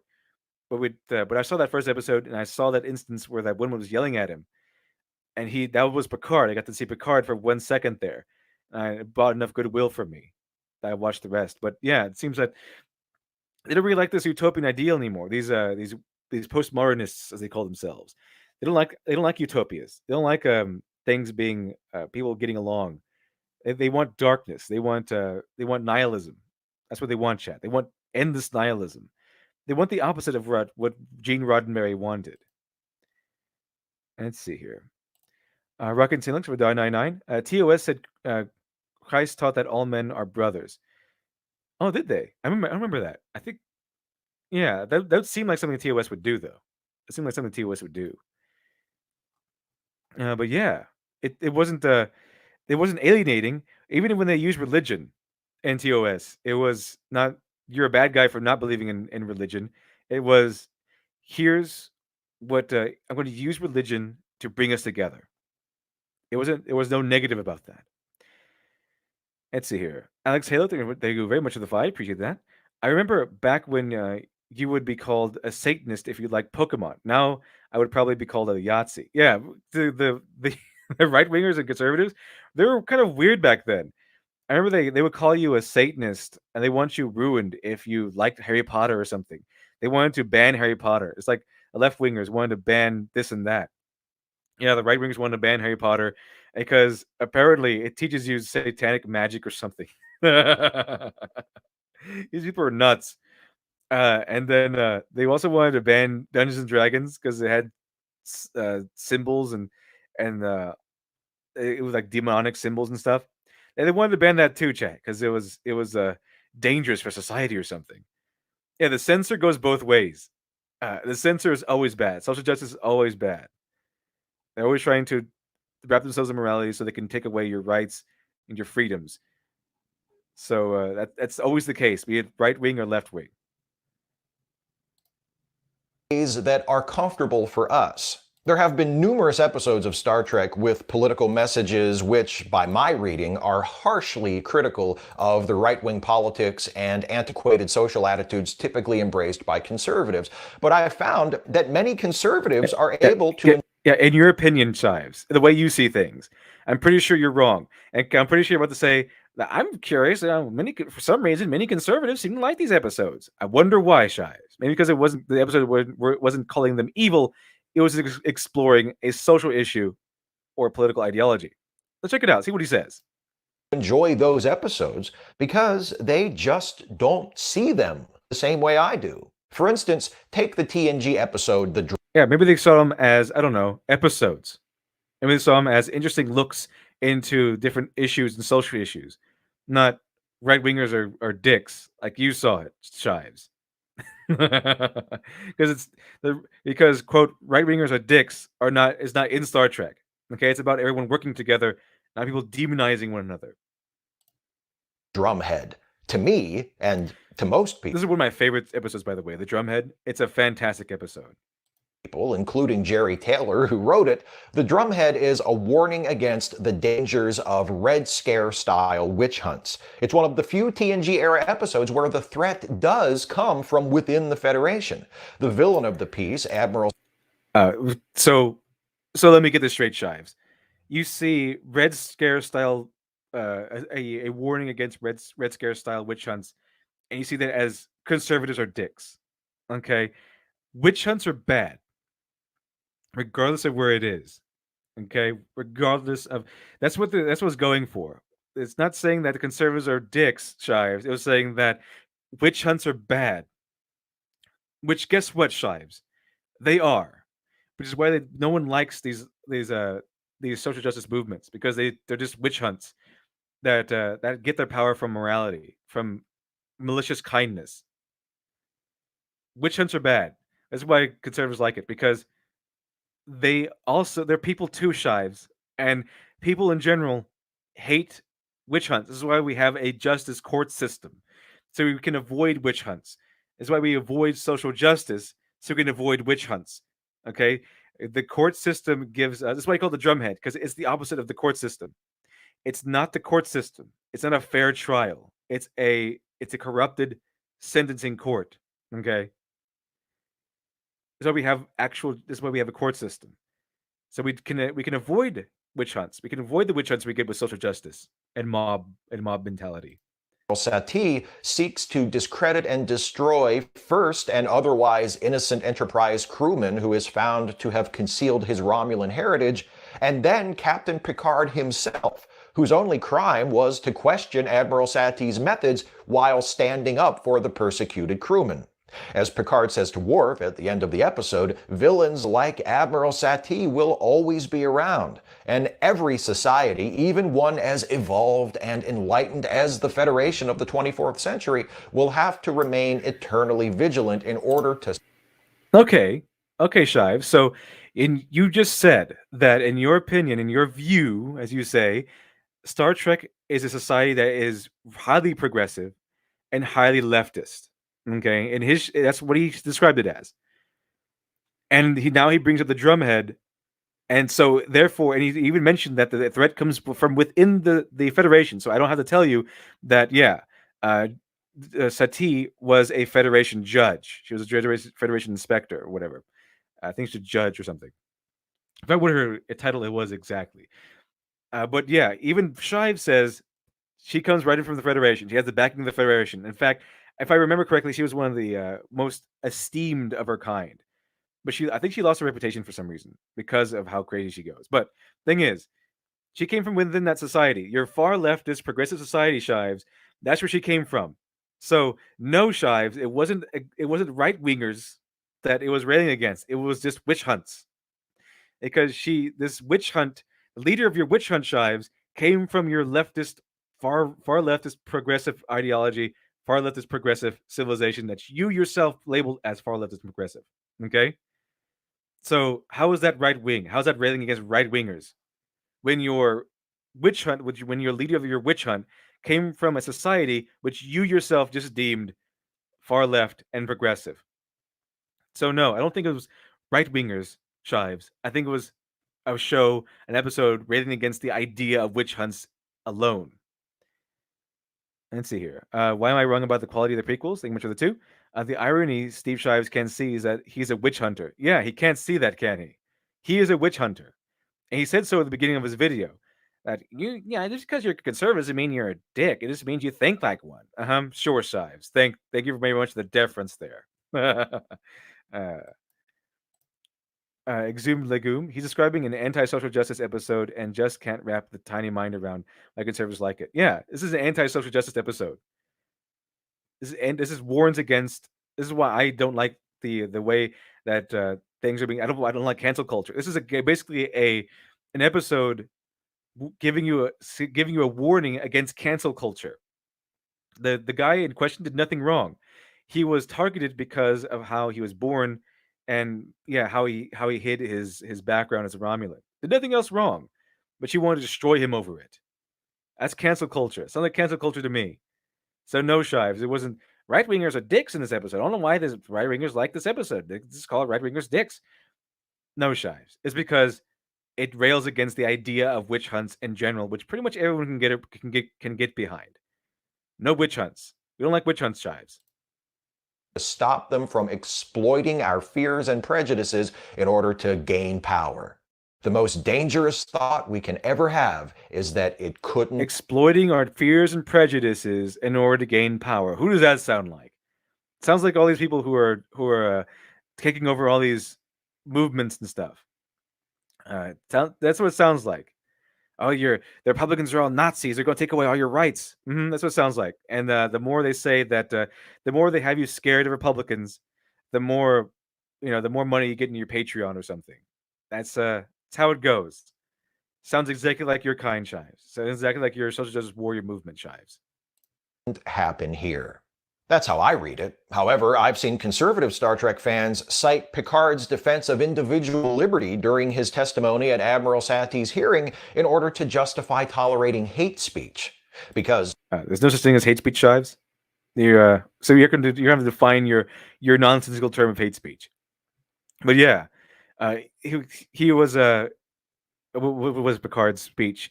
How he becomes so fearful, becomes so I forget what the speech was exactly. Becomes so angry or fearful or something like that, that we can demonize a man just simply because he holds the blood of a current enemy. It's something like that.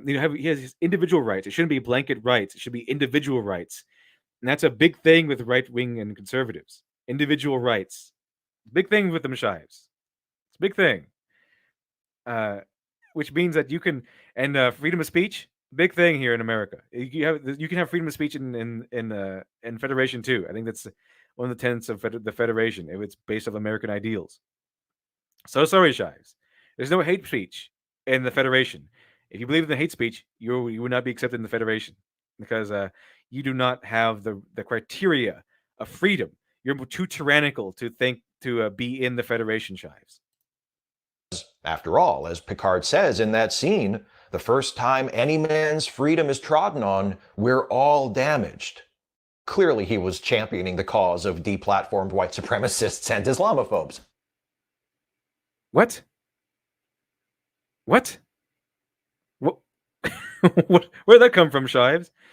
Yeah, right-wingers are not championing white supremacists and Islamophobes, okay?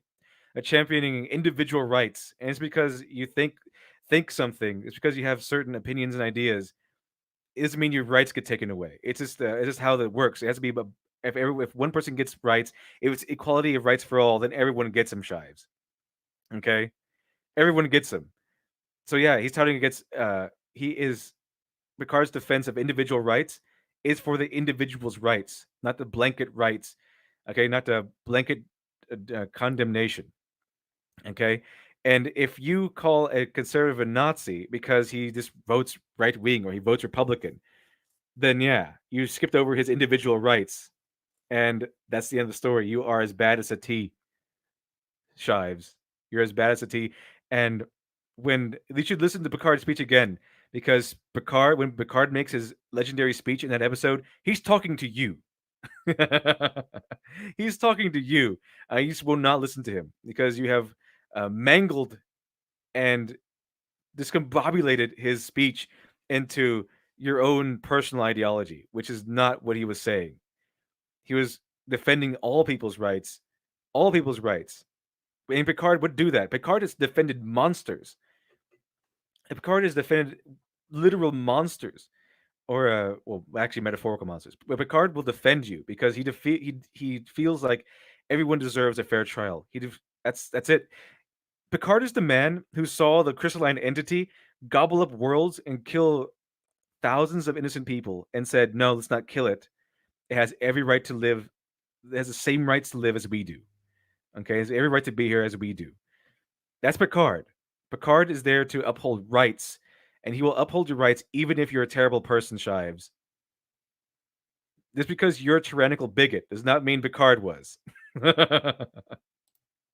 Is that an incorrect reading of the text of that episode? Well, No, that's not really how it works. Terms like correct and incorrect don't apply. A reading of the drumhead wherein the episode argues, albeit indirectly, in favor of tolerating hate speech is one of many possible interpretations.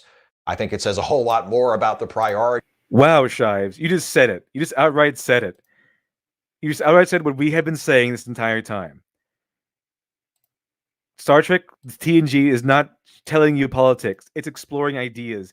And the very idea, the very fact that even you have to admit that there's no definitive right and wrong at the end here, and that there can be several interpretations of this episode, goes to show you that there is no political, the political message being pushed here. It's exploring an ideology.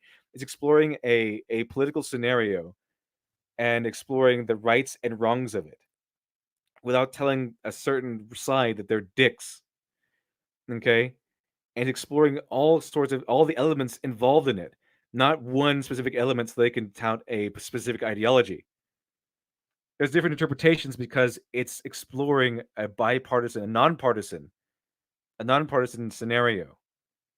And it's not about right wing or left wing. It's about rights, Shives. It's about human rights, essentially. And they shouldn't be taken away just because the person on trial holds the blood of a current enemy. And you could read into that whatever you like. That someone's rights shouldn't be taken away because they vote a certain way. A person's rights shouldn't be taken away. They shouldn't have their lives ruined because they have certain opinions on the government. They shouldn't have their lives ruined because they hold certain religious views. Okay, there's all sorts of interpretations because they don't take sides in this episode, Shives. You yourself just admitted it. You just admitted that's what they're doing, that they're not taking sides. That it's about exploration of a subject matter and not a you're right or you're wrong scenario. Rocket and Salix for $1.99. It has many interpretations except mine are right. Yeah, exactly. I'm Steve Shives. This episode has many interpretations, sure, except my interpretations are the correct ones. That's Steve Shives in a nutshell. Very good. Very good. Of the person doing the interpreting than the intentions of the people who made the episode. But the point is, the explanation for how a conservative could like that episode lies in the possibility of such an interpretation. It's not just episodes. People can read characters that they might identify with so that those characters... Oh no, conservatives can like this episode because they can interpret it a different way than you interpreted it. Again, it's because they weren't trying to be partisan here. They were just exploring an idea, and an idea that anyone can agree with. That witch hunts are bad, not that conservatives are bad, or that right wingers are bad. Shives, unfortunately for you, but witch hunts are bad. Be they witch hunts coming from the left or witch hunts coming from the right. Witch hunts are just bad in general. That's what this episode was exploring. Exploring the dangers of letting this crazy person run a mock trial. Characters seem a lot more like them than their creators probably intended. A few years ago, Anna Marie Cox interviewed Republican Senator, spineless Trump bootlicker, and all-around sack of shit Ted Cruz, and during their conversation... Tell us how you really feel, Shives. Tell us how you really feel. Cruz revealed that not only is Kirk his favorite Star Trek captain, but he thinks it's quite likely that Kirk is a Republican. He's kind of wrong there. Kirk is Republican. I would say that Picard might... I don't know what Picard would be. I don't care. But he's wrong. Kirk is not the best captain. Kirk might be his favorite, but he's not the best captain. Okay? Kirk is not the best captain. The best captain is obviously Benjamin Sisko. Okay, it's just hands down. It's just my interpretation, and of course, like Steve Shives, my interpretation is the correct one. All right, I want to see this. I want to see this. I want to see his reaction to this. I want to see his impotent reaction to this one. This should be good. And put it back up. This should be good, chat. It should be excellent. See what nonsense spews out of his mouth this time. That not only is Kirk his favorite Star Trek captain, but he thinks it's quite likely that Kirk is a Republican. I guess it kind of makes sense if I get inside Ted Cruz's head, which is easy, actually. I just imagine what it's like. So, I mean, the same thing could be said for you, Shives. I could see Kirk being a Republican, but you could see Kirk as being a Democrat, I guess. I could see that through your eyes. I could see it through Ted Cruz's eyes, which why they would think that way. As you know, Wonder Woman was Republican. That's not my interpretation. That's canon. There's a difference there.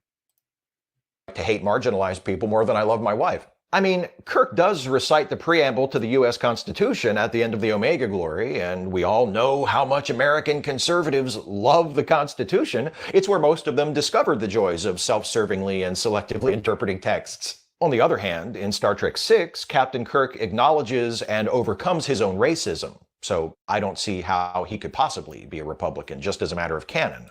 Ooh, yeah, Shires. He's not Republican because you think all Republicans are racist, and that if you're not racist, you're not Republican. Way to go, Shives. Way to go. How are you not small-minded again? Weren't you just railing against small-mindedness a second ago? Yeah, that movie was Kirk hated the Klingons because he's been enemies with them his whole life. They've done terrible things to Kirk. Okay, he's suffered greatly at the hands of Klingons, but he eventually got over it, and you know, he started accepting Klingons on their own rights rather than just hating Klingons as a race. He got over his racism. Right? Republicans are not racism. They're not a racism racism chat. Are people racist? Yes. Are some Republicans racist? Absolutely. Are all Republicans racist because they're Republicans? No. And I know that for a fact. I've met many Republicans and many white Republicans. You think they would hate me, but they don't. They like you. I've learned that Republicans tend to like you more if you work hard. If you're a hard worker. Okay, I've met many white Republicans you would think would be racist, but they're not, chat. They like you because if you work, they like you. Okay, the Republicans tend to like hard workers. Okay, and I've yet to meet a racist Republican, actually. I've yet to meet one, like an outright racist one. Let's see here. But Steve Shives, basically his argument is if Kirk is not Republican because he overcame his racism. And of course, according to Shives, a gospel according to Shives is that the gospel according to Shives is Republicans are all racist. And if you're not racist, or if you eventually overcome your racism, then you're no longer Republican. Okay, Shives. Okay. If I said something like that about Democrats, you would think I was a bigot and small-minded. But it's okay for you. It's okay for you, I guess. Say Rock Insano, thanks for $1.99. Kirk's favorite president was Lincoln. So yeah, Lincoln was the guy who freed all the slaves, and a Republican. Lincoln was a Republican. That's established fact. Let's see here. Nexus 906, thank you much for the 5. Steve needs to open a movie theater with all this projection. All right, at least he can get a nice job as a projector, as a projector. Let's see here. Angela Sword, I'm a white Republican. I like you. Well, thank you much. Appreciate that. I know there are racist Republicans, but I've yet to meet one. I've yet to even encounter one. And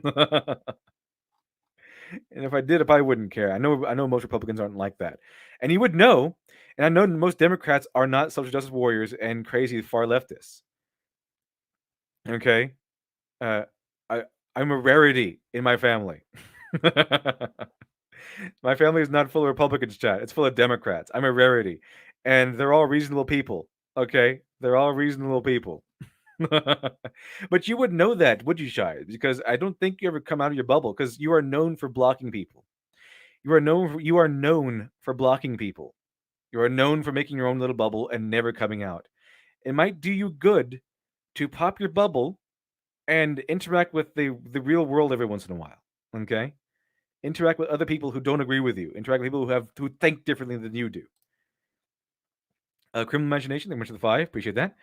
Carefully analyzing the brain of Shives. Everything is sexist.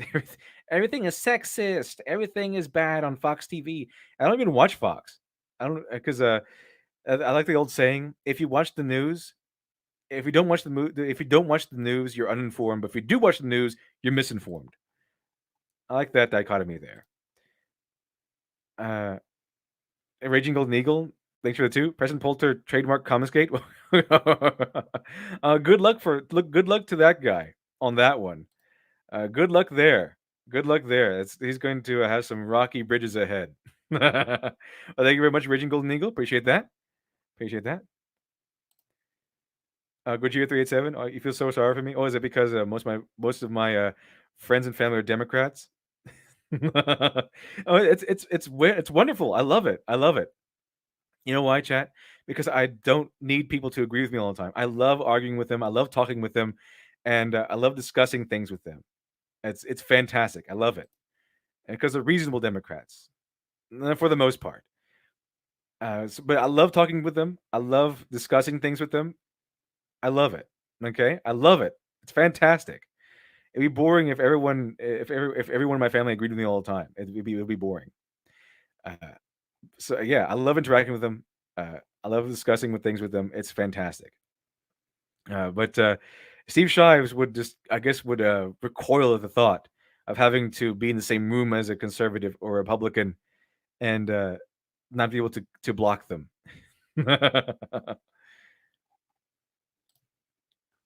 Keep in mind, in that same interview, Cruise also says the original Star Trek pressed for racial equality, but it did so without sermonizing, which... They did. They pushed for racial equality, which a lot of Republicans seem to be fine with, seem to actually enjoy. And they did so without sermonizing. They did do so without sermonizing. They didn't preach to us these things. They just had episodes that explored these ideas. Okay, how many goddamn times do I have to cut to stills from Let That Be Your Last Battlefield before... You can cut to it. You can cut to it as many times as you want, Shives. It does not prove your point correct. You assholes accept that Star Trek, the original series, was the preachiest show ever. Yeah, it was fine with you. You want to be preachy because it sides with your worldview. It wasn't preachy though. It wasn't. Because you wanted it to be preachy, because if the original Star Trek was preachy and we liked it, then you can justify modern Star Trek and modern entertainment being preachy and preaching your politics and demonizing right-wing politics or demonizing the people who you don't like. You're doing this, making this argument so you can justify that. As you said earlier in this video, even stated that's what you noted. You noticed that. You're wrong, Shives. It wasn't preachy. It wasn't preachy at all. It's because it explored social issues. Doesn't mean it was preachy. Okay, there's a difference between that and being preachy. You can discuss these things without being preachy. Okay, Shives. The thing is, the preachy is here's why you're wrong and here's why I'm right. That's preachy. And what Star Trek did was here's an idea. Let's explore it. That's not preachy. That's the opposite. Okay, that's a good story. Okay, we clear? Not preachy is here's an idea, let's explore it. Preachy is here's why I'm wrong, here's why you're wrong and I'm right. That's preachy. It's always been political. It's never been subtle about it. They're half white and half... Hasn't always been political. Just because you think it's always been political doesn't mean it has always been. There's a big difference between it being political and it being politically inspired. Big difference, Shives. Big difference. Black, for Christ's sake. This is understated social commentary to you? There's also a streak of conservatism. Yes, it's not preachy, it's not overt, okay? It's just taking an idea of prejudice itself, not specifically racism, but the idea of prejudice in general, and sticking it into an alien society so we can see how ridiculous it looks. Basically what the episode does is take us aside and allows us to take a look from the outside in to see how ridiculous our prejudices are. That's what it was aiming to do. Tucked away within Star Trek's oft-celebrated aspirational vision of the future. Again, I don't think it's intentional, but it's definitely there, and I can see how it might appeal to a person with a conservative mindset. Star Trek depicts the Earth of centuries to come as a paradise, a place of prosperity and equality and peace. It's a prophecy of hope and possibility. We can overcome our prejudice. Reconciliance for the 99 sees black and white, immediately thinks of race. Yeah, not everyone is obsessed with race as you are, Shives. It's not always about race. Sometimes it's just about prejudice in general. And it's about that episode, for example, was about exploring how silly our prejudices can be, taking us aside and allowing us to look in from the outside at someone else with a prejudice and seeing how ridiculous it can be. But when Shive sees it, it's just racism. It's just racism. It's just exploring race. That's it. I think talk about small-minded. Talk about small-minded. This expand, open up your mind a little bit more, Shives. Okay, expand it a little bit. Obviously, you don't really understand what Star Trek is trying to do. Prejudices. We can value curiosity over ignorance. We can live by our noblest ideals instead of our worst impulses. And when we do, we can create a world without poverty, without war, where everyone has an opportunity to live. Is it Guardian Naga on my too? I think LD is great. Appreciate that. Thank you. I don't see why it matters. It doesn't matter though. It only matters to people like Shives who just see only race and think all Republicans are racist or something. I don't know why. But yeah, because it doesn't matter. It doesn't matter. It doesn't matter what race you are. You have your certain ideologies. You have your certain mindsets. And just because you have a certain mindset, like being Republican, does not mean you're a racist. Are there racist again? Are there racist Republicans? Yeah. Are there racist Democrats? Absolutely. But doesn't mean they're all Democrats are racist. And it definitely doesn't mean all Republicans are racist. It's just Shive's bigotry, and that is bigotry. By the way, chat, if you hate someone or have a prejudice based on someone based solely on their political standings, that's bigotry. Steve Shives is an admitted bigot because he thinks all Republicans are racist. Okay, that's bigotry. And grow and explore their potential. And it's all so far in not only that, he thinks all Republicans are racist, and he thinks all Republicans think like jerks. He thinks they all think like jerks because they're Republican. And because if you have a mind that likes Republican ideals or right wing ideals, you are thinking like a jerk. That's according to Steve Shive. That's bigotry. future that we don't need to even worry about building toward it right now. See, there are two ways to respond to Star Trek's depiction of a hopeful future for humanity. There's the progressive response. Now that we have an idea of what the world could be like if we achieved something close to true social justice and equality. No. Star Trek's future is a glimpse of what society would be like if we balanced both right-wing and left-wing ideologies. Okay, it's a balance of it. We have the soft touch and we have the strong touch. We have the carrot and we have the stick. It's a balance of both, Shives. Okay, speak softly, carry a big stick. Be kind, but be ready to defend yourself if need be. Okay, be generous, but be ready to lay down the law when you need to. Okay, it's a balance there, Shive. That's why that's why so many people like Star Trek, despite it being touted as a left-wing show. That's why so many conservatives and right-wingers like it, because it's not actually a true blue all the way to the left show. It's a balance between right-wing and left-wing. Okay, it's a good little balance there. And it explores ideas, not telling us who is evil and who is good. It just explores ideas. Let's all get to work making that world happen. That's the response the creators of Star Trek were hoping for. Basically, what Shive just said is that we finally get a look at the utopia brought about by witch hunts. That's what social justice is. It's witch hunts. It's society coming together to destroy someone because they think they did bad. It's the drumhead. Social justice is a drumhead. That's an episode about social justice in action. It's basically just a drumhead. Rocket Sailors for 999. Star Trek is a post-apocalyptic utopia. It actually is. It actually is.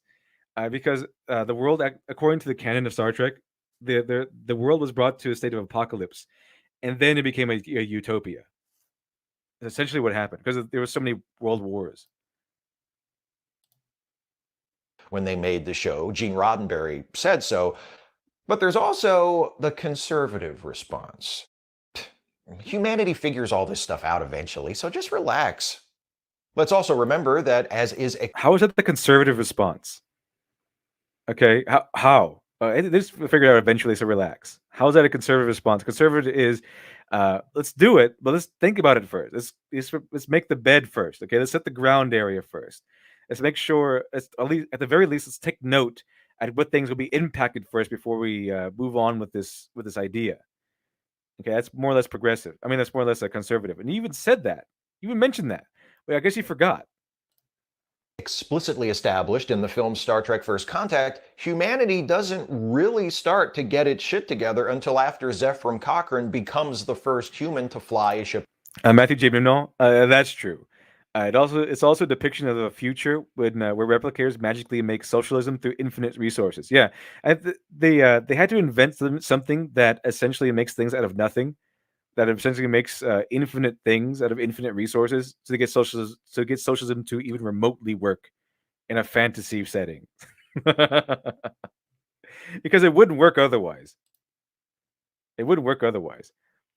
All these things are in unlimited quantities. Yeah, I mean, if you ever found a way to get unlimited resources, then maybe it would work. But as far as we know, resources are limited, Shives.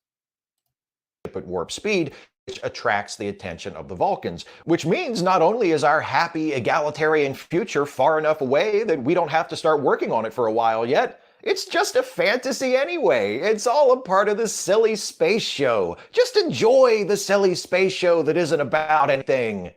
I've also gotten this from conservative Star Trek fans more times than I can remember.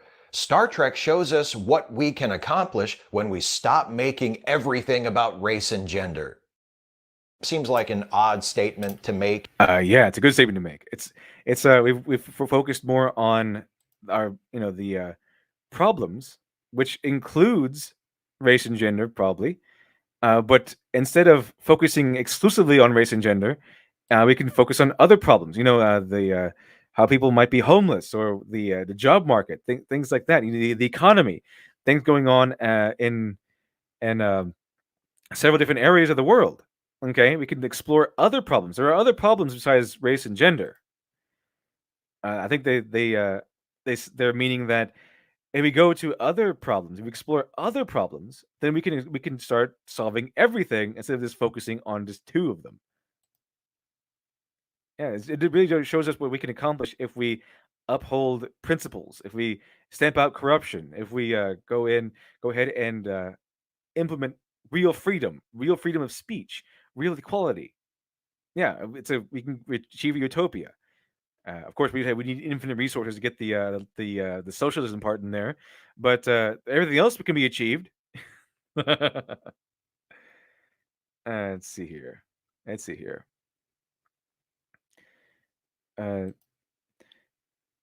Cake Boss 419. Cisco wasn't focused on gender with Sam Hill and this guy smoking. Cisco wasn't focused on gender. Yeah, he wasn't focused on gender. Yeah, Cisco. He wasn't focused on gender, but Cisco did have an episode where I focused on race.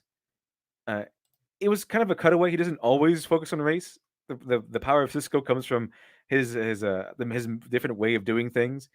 So yeah, I mean, they did explore race a little bit. Now was I believe at the request of I can't remember his name, Benjamin Sisko's actor, but it was very rare that it happened. I think it happened maybe twice in the entire series.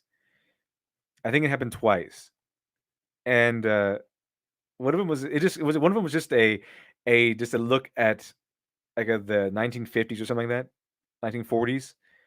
Earth at 1940s, and is exploring a show about racism for whatever reason. They excuse it by it being a dream caused by the prophets or something, but it was kind of dumb. It was too overt. It was too preachy. But and then there's the other one where they have to rescue Vic Fontaine. I think it was Vic Fontaine. That was the guy from The Godfather. But the singing hologram in DS9, they went in to go save him, and Cisco didn't like it because he's set in a time his casino is set during a time on Earth in Earth's history where they discriminated against black people. He had his little speech, and his girlfriend at the time said, "Just suck it up, stop it," and Benjamin Cisco said, "Okay," and that was about it. But those are the only two instances I can actually remember that specifically focus on race. But there was no gender focus Not really, unless you go into the trills, and it wasn't about gender equality or anything like that. It was just about how things can switch up, and really about how trills can commit crimes and switch bodies, and the symbiont can switch bodies, and they can essentially get away with it. I don't know, but it wasn't focusing on race and gender the way social justice warriors want to focus on race and gender. Look at how come every time I pause it, Steve Shives always giving us this look of disdain and hatred and disgust. He just hates the whole world, doesn't he? And I don't see how a healthy society can be formed, like a Star Trekian utopian society, can be formed with guys like Steve Shives at the helm. I don't. Shouldn't it be? Shouldn't societies like that be forged on love and compassion, and not on hate and burning fury, like what Steve Shives is showing us in every time I pause it? I don't think so. And see, Dr. Crow, Richard Dog 99, sounds like he thinks conservatives are lazy. Yeah, I think whatever is bad, whatever bad trait you can muster up, that's what Steve Shives would attach to conservatives. They're lazy, they're dumb, they're stupid, they're slow, they're racist, they're sexist, they're everything. Everything bad in the world is what a conservative is, according to Shives. Criminal imagination, thing which are two. Cisco debunks SCD's reason for existing. FFS. He does. That's what Cisco does. He debunks all the stuff that they tried to tout, all the stuff that they try to push forward, and he does so in an aggressive manner. He punches out Q, and then Q never comes back. Right? I'll just say that. Okay. Well, you can say that about anything about the meta of the show, but Picard never punched out Q. Q kept coming back and messing with him. Cisco punched out Q once on a station. Q never returned. How's that for a message? Let's see. Grant Prey. There was an episode where he had a vision of the guy during segregation, where he would write sci-fi novels, and he was allowed to print his stuff. Yeah, that was the one I was talking about. He was like a sci-fi. They also went to gender discrimination, because what was her name? Nana Visitor, who played Kira. She was playing a Pulp Fiction writer too, but she used a male pen name so that because they wouldn't sell, no one would want to buy from a woman. Well, at least not her genre. If she was writing, which I think she was writing sci-fi also. So that was also addressed. So they're saying, okay, we're going to have a picture taken. Benny, which was Cisco, and Kira's character, because she was a woman, they were supposed to be absent that day, because they're supposed to be quote unquote sick that day, so that people wouldn't know that they're buying books written by a black man and a woman. So that's where we explored it a little bit, and it was really a really huge it was a really huge diversion from the rest of the series, and they had to connect it by saying, oh, Benjamin Sisko was just having visions from the prophets or the power wraiths or something. But it was really really strange. I think that was done by the request of his actor, I think, because he was really into that stuff. Anyway, let's see what other nonsense Shives had. This is nonsense, by the way. This whole video has been delicious morning nonsense. In reference to a show that has produced so many episodes arguing passionately against unjust discrimination. If Star Trek is saying the solution to racism is to stop talking about racism, why does Star Trek talk about racism so much? But that's another unintended consequence of showing us a society. They don't. That's why. Because they don't. In your mind, they do, because that's all you have in your mind is racism and gender and everything. But when you take the episodes for themselves and what they're doing on their own, minus the Benny episode, then they're not usually about specifically racism. They're exploring ideas. They're taking the ideas, making them abstract, and then sticking it into an alien society so we can see it in another way. That's why Star Trek was so amazing, because it did a very good job at allowing us to see more clearly the social issues at the time. Where people have finally put a lid on prejudice and inequality. Conservatives see a diverse, multicultural, gender-equal society where racism and sexism are hardly ever even mentioned explicitly, and they think, see, the crew of the Enterprise gets along fine and they don't worry about this stuff. Why should we? Up to this point, the reasons I've offered for why conservatives like Star Trek have been based heavily on interpretation. But there are other aspects of Star Trek that I think allow the show to appeal to a conservative without having to read them differently than the authors intended, write them off as fantasies, or allow them to be swallowed up by the pulverizing gravity well of moral apathy and selfishness that sits where their heart should be. In certain That's almost like a movie Bob rundown. Yeah, unfortunately, Steve Shives, Republicans also have hearts. It's not exclusive to your neck of the woods. In fact, I'm pretty sure it might be the opposite. I'm pretty sure I would suspect a Republican to have a heart over a social justice warrior. This is how it seems to me. But yeah, I'm getting the feeling that Steve Shives seems insulted that some Republicans and some conservatives dare to watch Star Trek and not take in the political message. They dare to watch Star Trek and just as a show. They dare to watch Star Trek as a show and not acknowledge any social issue being explored.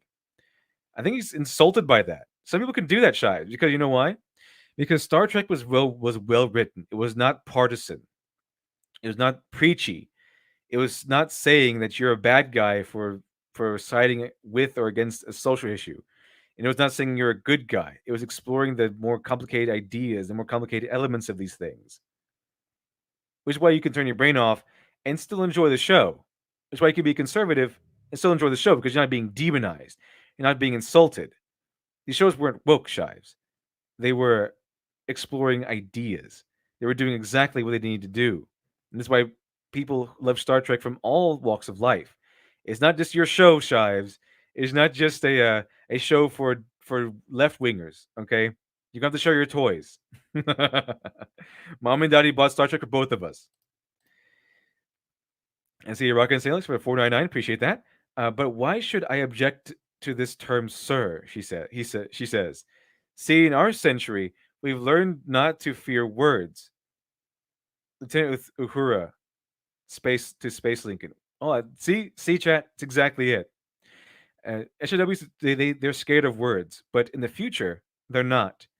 Why should I object to the term sir, she says. See, in our century, we've learned not to fear words. Excellent. Excellent. Thank you very much, Rockantino. Appreciate that. Awesome. Shives, I don't think Star Trek is the show you think it is. I don't think the Star Trek is actually for you, Shives. You're watching a whole nother show. certain ways, Star Trek is a lot more conservative than politically correct SJW soy boys like myself like to admit. The most conservative thing about Star Trek is probably that it centers, for the most part, on Starfleet. Well, at least he has some level of self-awareness. At least, yeah, I'll give him that. I'll give him that. Starfleet, which is a military organization. I know company line, both in universe and in real life, is that Starfleet is not the military. Its purpose is science and exploration and diplomacy, and that's great. I say, Kickboss 419. To be honest, I don't think politics has any place in fiction outside of where it serves the story of the fiction. That's exactly right. So that's why it comes off of preachy if you put in modern politics and you take a side and all that stuff. You don't explore the nuance and you tell someone who's good and who's evil. That's exactly what Stan Lee was saying. That when he put in a social issue, it wasn't the social issue that took charge. The social issue was the backdrop. The social issue was the background element. He would use a social issue like Star Trek did and use it to drive a story. But the story comes first. The story always came first. So you might have a political issue in there, but it wasn't the main focus. The story was always the main focus with both Stan Lee and Star Trek. But also, that's bullshit. Yes, Starfleet does all of those things, but it also has a ranked hierarchy, a formal chain of command, and when the Federation goes to war, it's Starfleet that fights. There's no getting around it. It's the Space Navy. Oh, yeah. And in Star Trek, Starfleet... As I said before, Chad. Okay, Chad? They're kind, they are compassionate. But if they go to war, then if they need to go to war, then they go to war, and they lay down the law. It's a perfect balance between left wing and right wing ideologies, left wing and right wing viewpoints.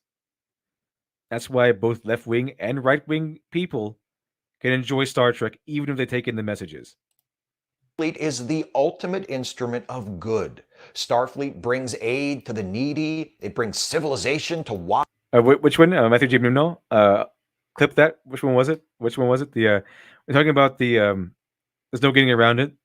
That Starfleet goes to war. It's Starfleet that does the fighting. Is that the one you were talking about? 'Cause that was pretty good. He had to admit that.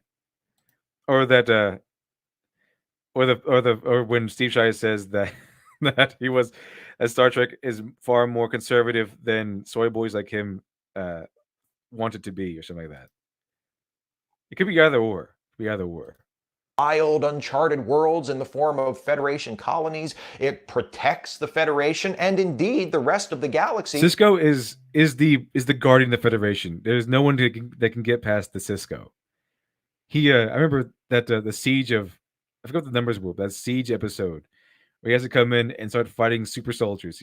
He starts shooting super soldiers. The I forget what they're called. How did I forget what they're called? They're fantastic. The Jem'Hadar. Yeah, he starts fighting the Jem'Hadar, and he starts shooting them, and he runs out of bullets, and he starts punching them. He starts beating super soldiers to death with his gun, and his gun breaks, and he starts pounding them with his fists. So Benjamin Sisko he's so awesome, but he's still human. He can only take out like 5 or 6 super soldiers before he goes down. He can only punch to death 5 or 6 super soldiers with his manly fists before he's taken down. So yeah, obviously he's still human. They balance him out, chat. They balance him out, but he's still the guardian of the Federation. From the threats of other less benevolent nations. That's exactly how many American conservatives see our armed forces. Why wouldn't they enjoy a show that celebrates and glorifies the military and reinforces their view of it as a noble? The Starfleet is a military-esque service. It's not the military. Yeah, it does fight. It is a navy, but it's not all it does. It's not all of it. All it does. It fights when it needs to fight because there are hostile forces in the galaxy. But when it's not fighting, it's just doing everything else, doing diplomacy. It's carrying out missions, rescue missions, exploration missions, relief missions, all that stuff. Okay, it just has the capability of fighting, but doesn't always fight. It has many purposes. And necessary institution. There's also the fact that it's just a Starfleet is glorified. Starfleet and the Federation are glorified, and so it happens to be that they also fight. And so every aspect of the Federation is glorified. The diplomacy, their willingness to engage people, their tolerance, and their ability to fight, their willingness to fight. It's all glorified, Shives, not just the military. And if you're just coming in there for the military, I think you might be disappointed because there's not a lot of war going on in Star Trek. It's not Star Wars, it's Star Trek. That most Star Trek heroes have been human, and the majority of them have been white, particularly the series leads, while the villains are nearly always identifiable at a glance as non-human. Klingons have bumpy foreheads and darker skin. Cardassians have visible ridges on their faces. Yeah, because it's about humanity getting together and putting aside all the differences and being enlightened.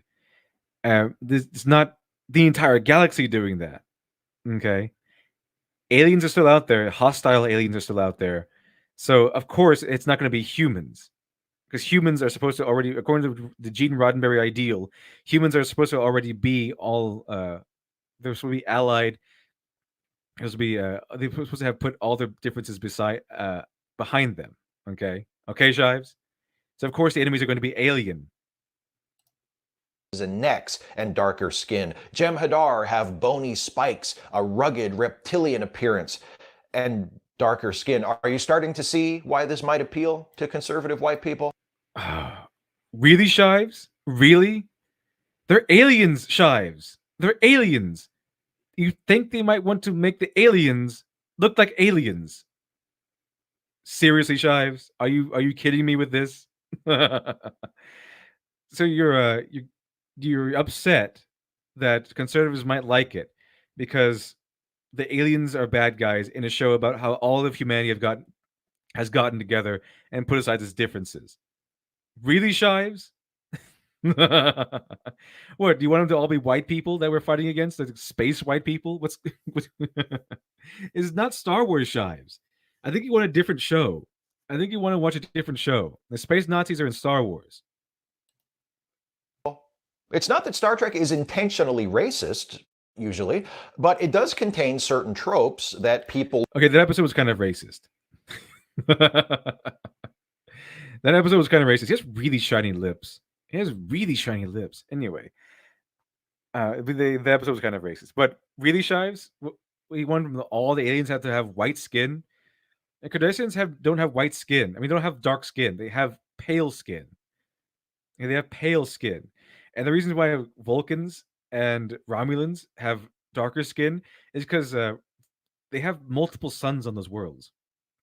Romulans are they come from Vulcans, so of course they have darker skin. Klingons didn't have darker skin to begin with. They changed. Okay, they were more like I think they're supposed to have like an Asian, Japanese look to them, and they changed to the Klingons we know today, which I will exclude the orc Klingons because those are dumb. I don't include them as canon. So chat. Let's see here. Ted Lehman, thank you very much for the 5. Appreciate that.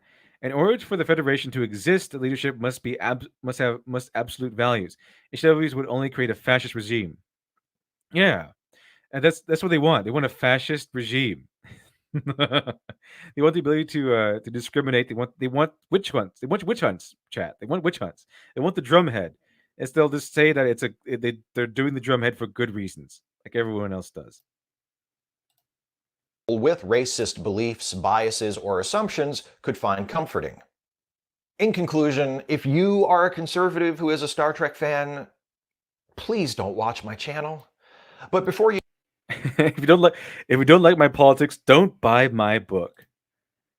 No, I will watch your channel, Shives. I will watch your channel. I will enjoy tearing apart how wrong you are about all this stuff. If you don't like my politics, don't buy my book. Same energy, chat. Same exact energy. Oh, let's see here. you go, I'm really not trying to gatekeep the Star Trek fan community. It's not up Yeah, he's not trying to gatekeep chat. He's just, I mean, he's allowing conservatives and right wingers to enjoy Star Trek. He just thinks you're all dumb. He just thinks you're all dumb, and you think like jerks, and that you like Star Trek because you're racist. You like Star Trek because the aliens aren't white, and they glorifies the military, and that you're a horrible human being. That's why you like Star Trek. You like all the stuff that all the horrible things of Star Trek that appeal to your horrible sensibilities, chat. But he's not gatekeeping you. Uh-huh. Sure, Shives. The most bigoted man on the internet is Steve Shives.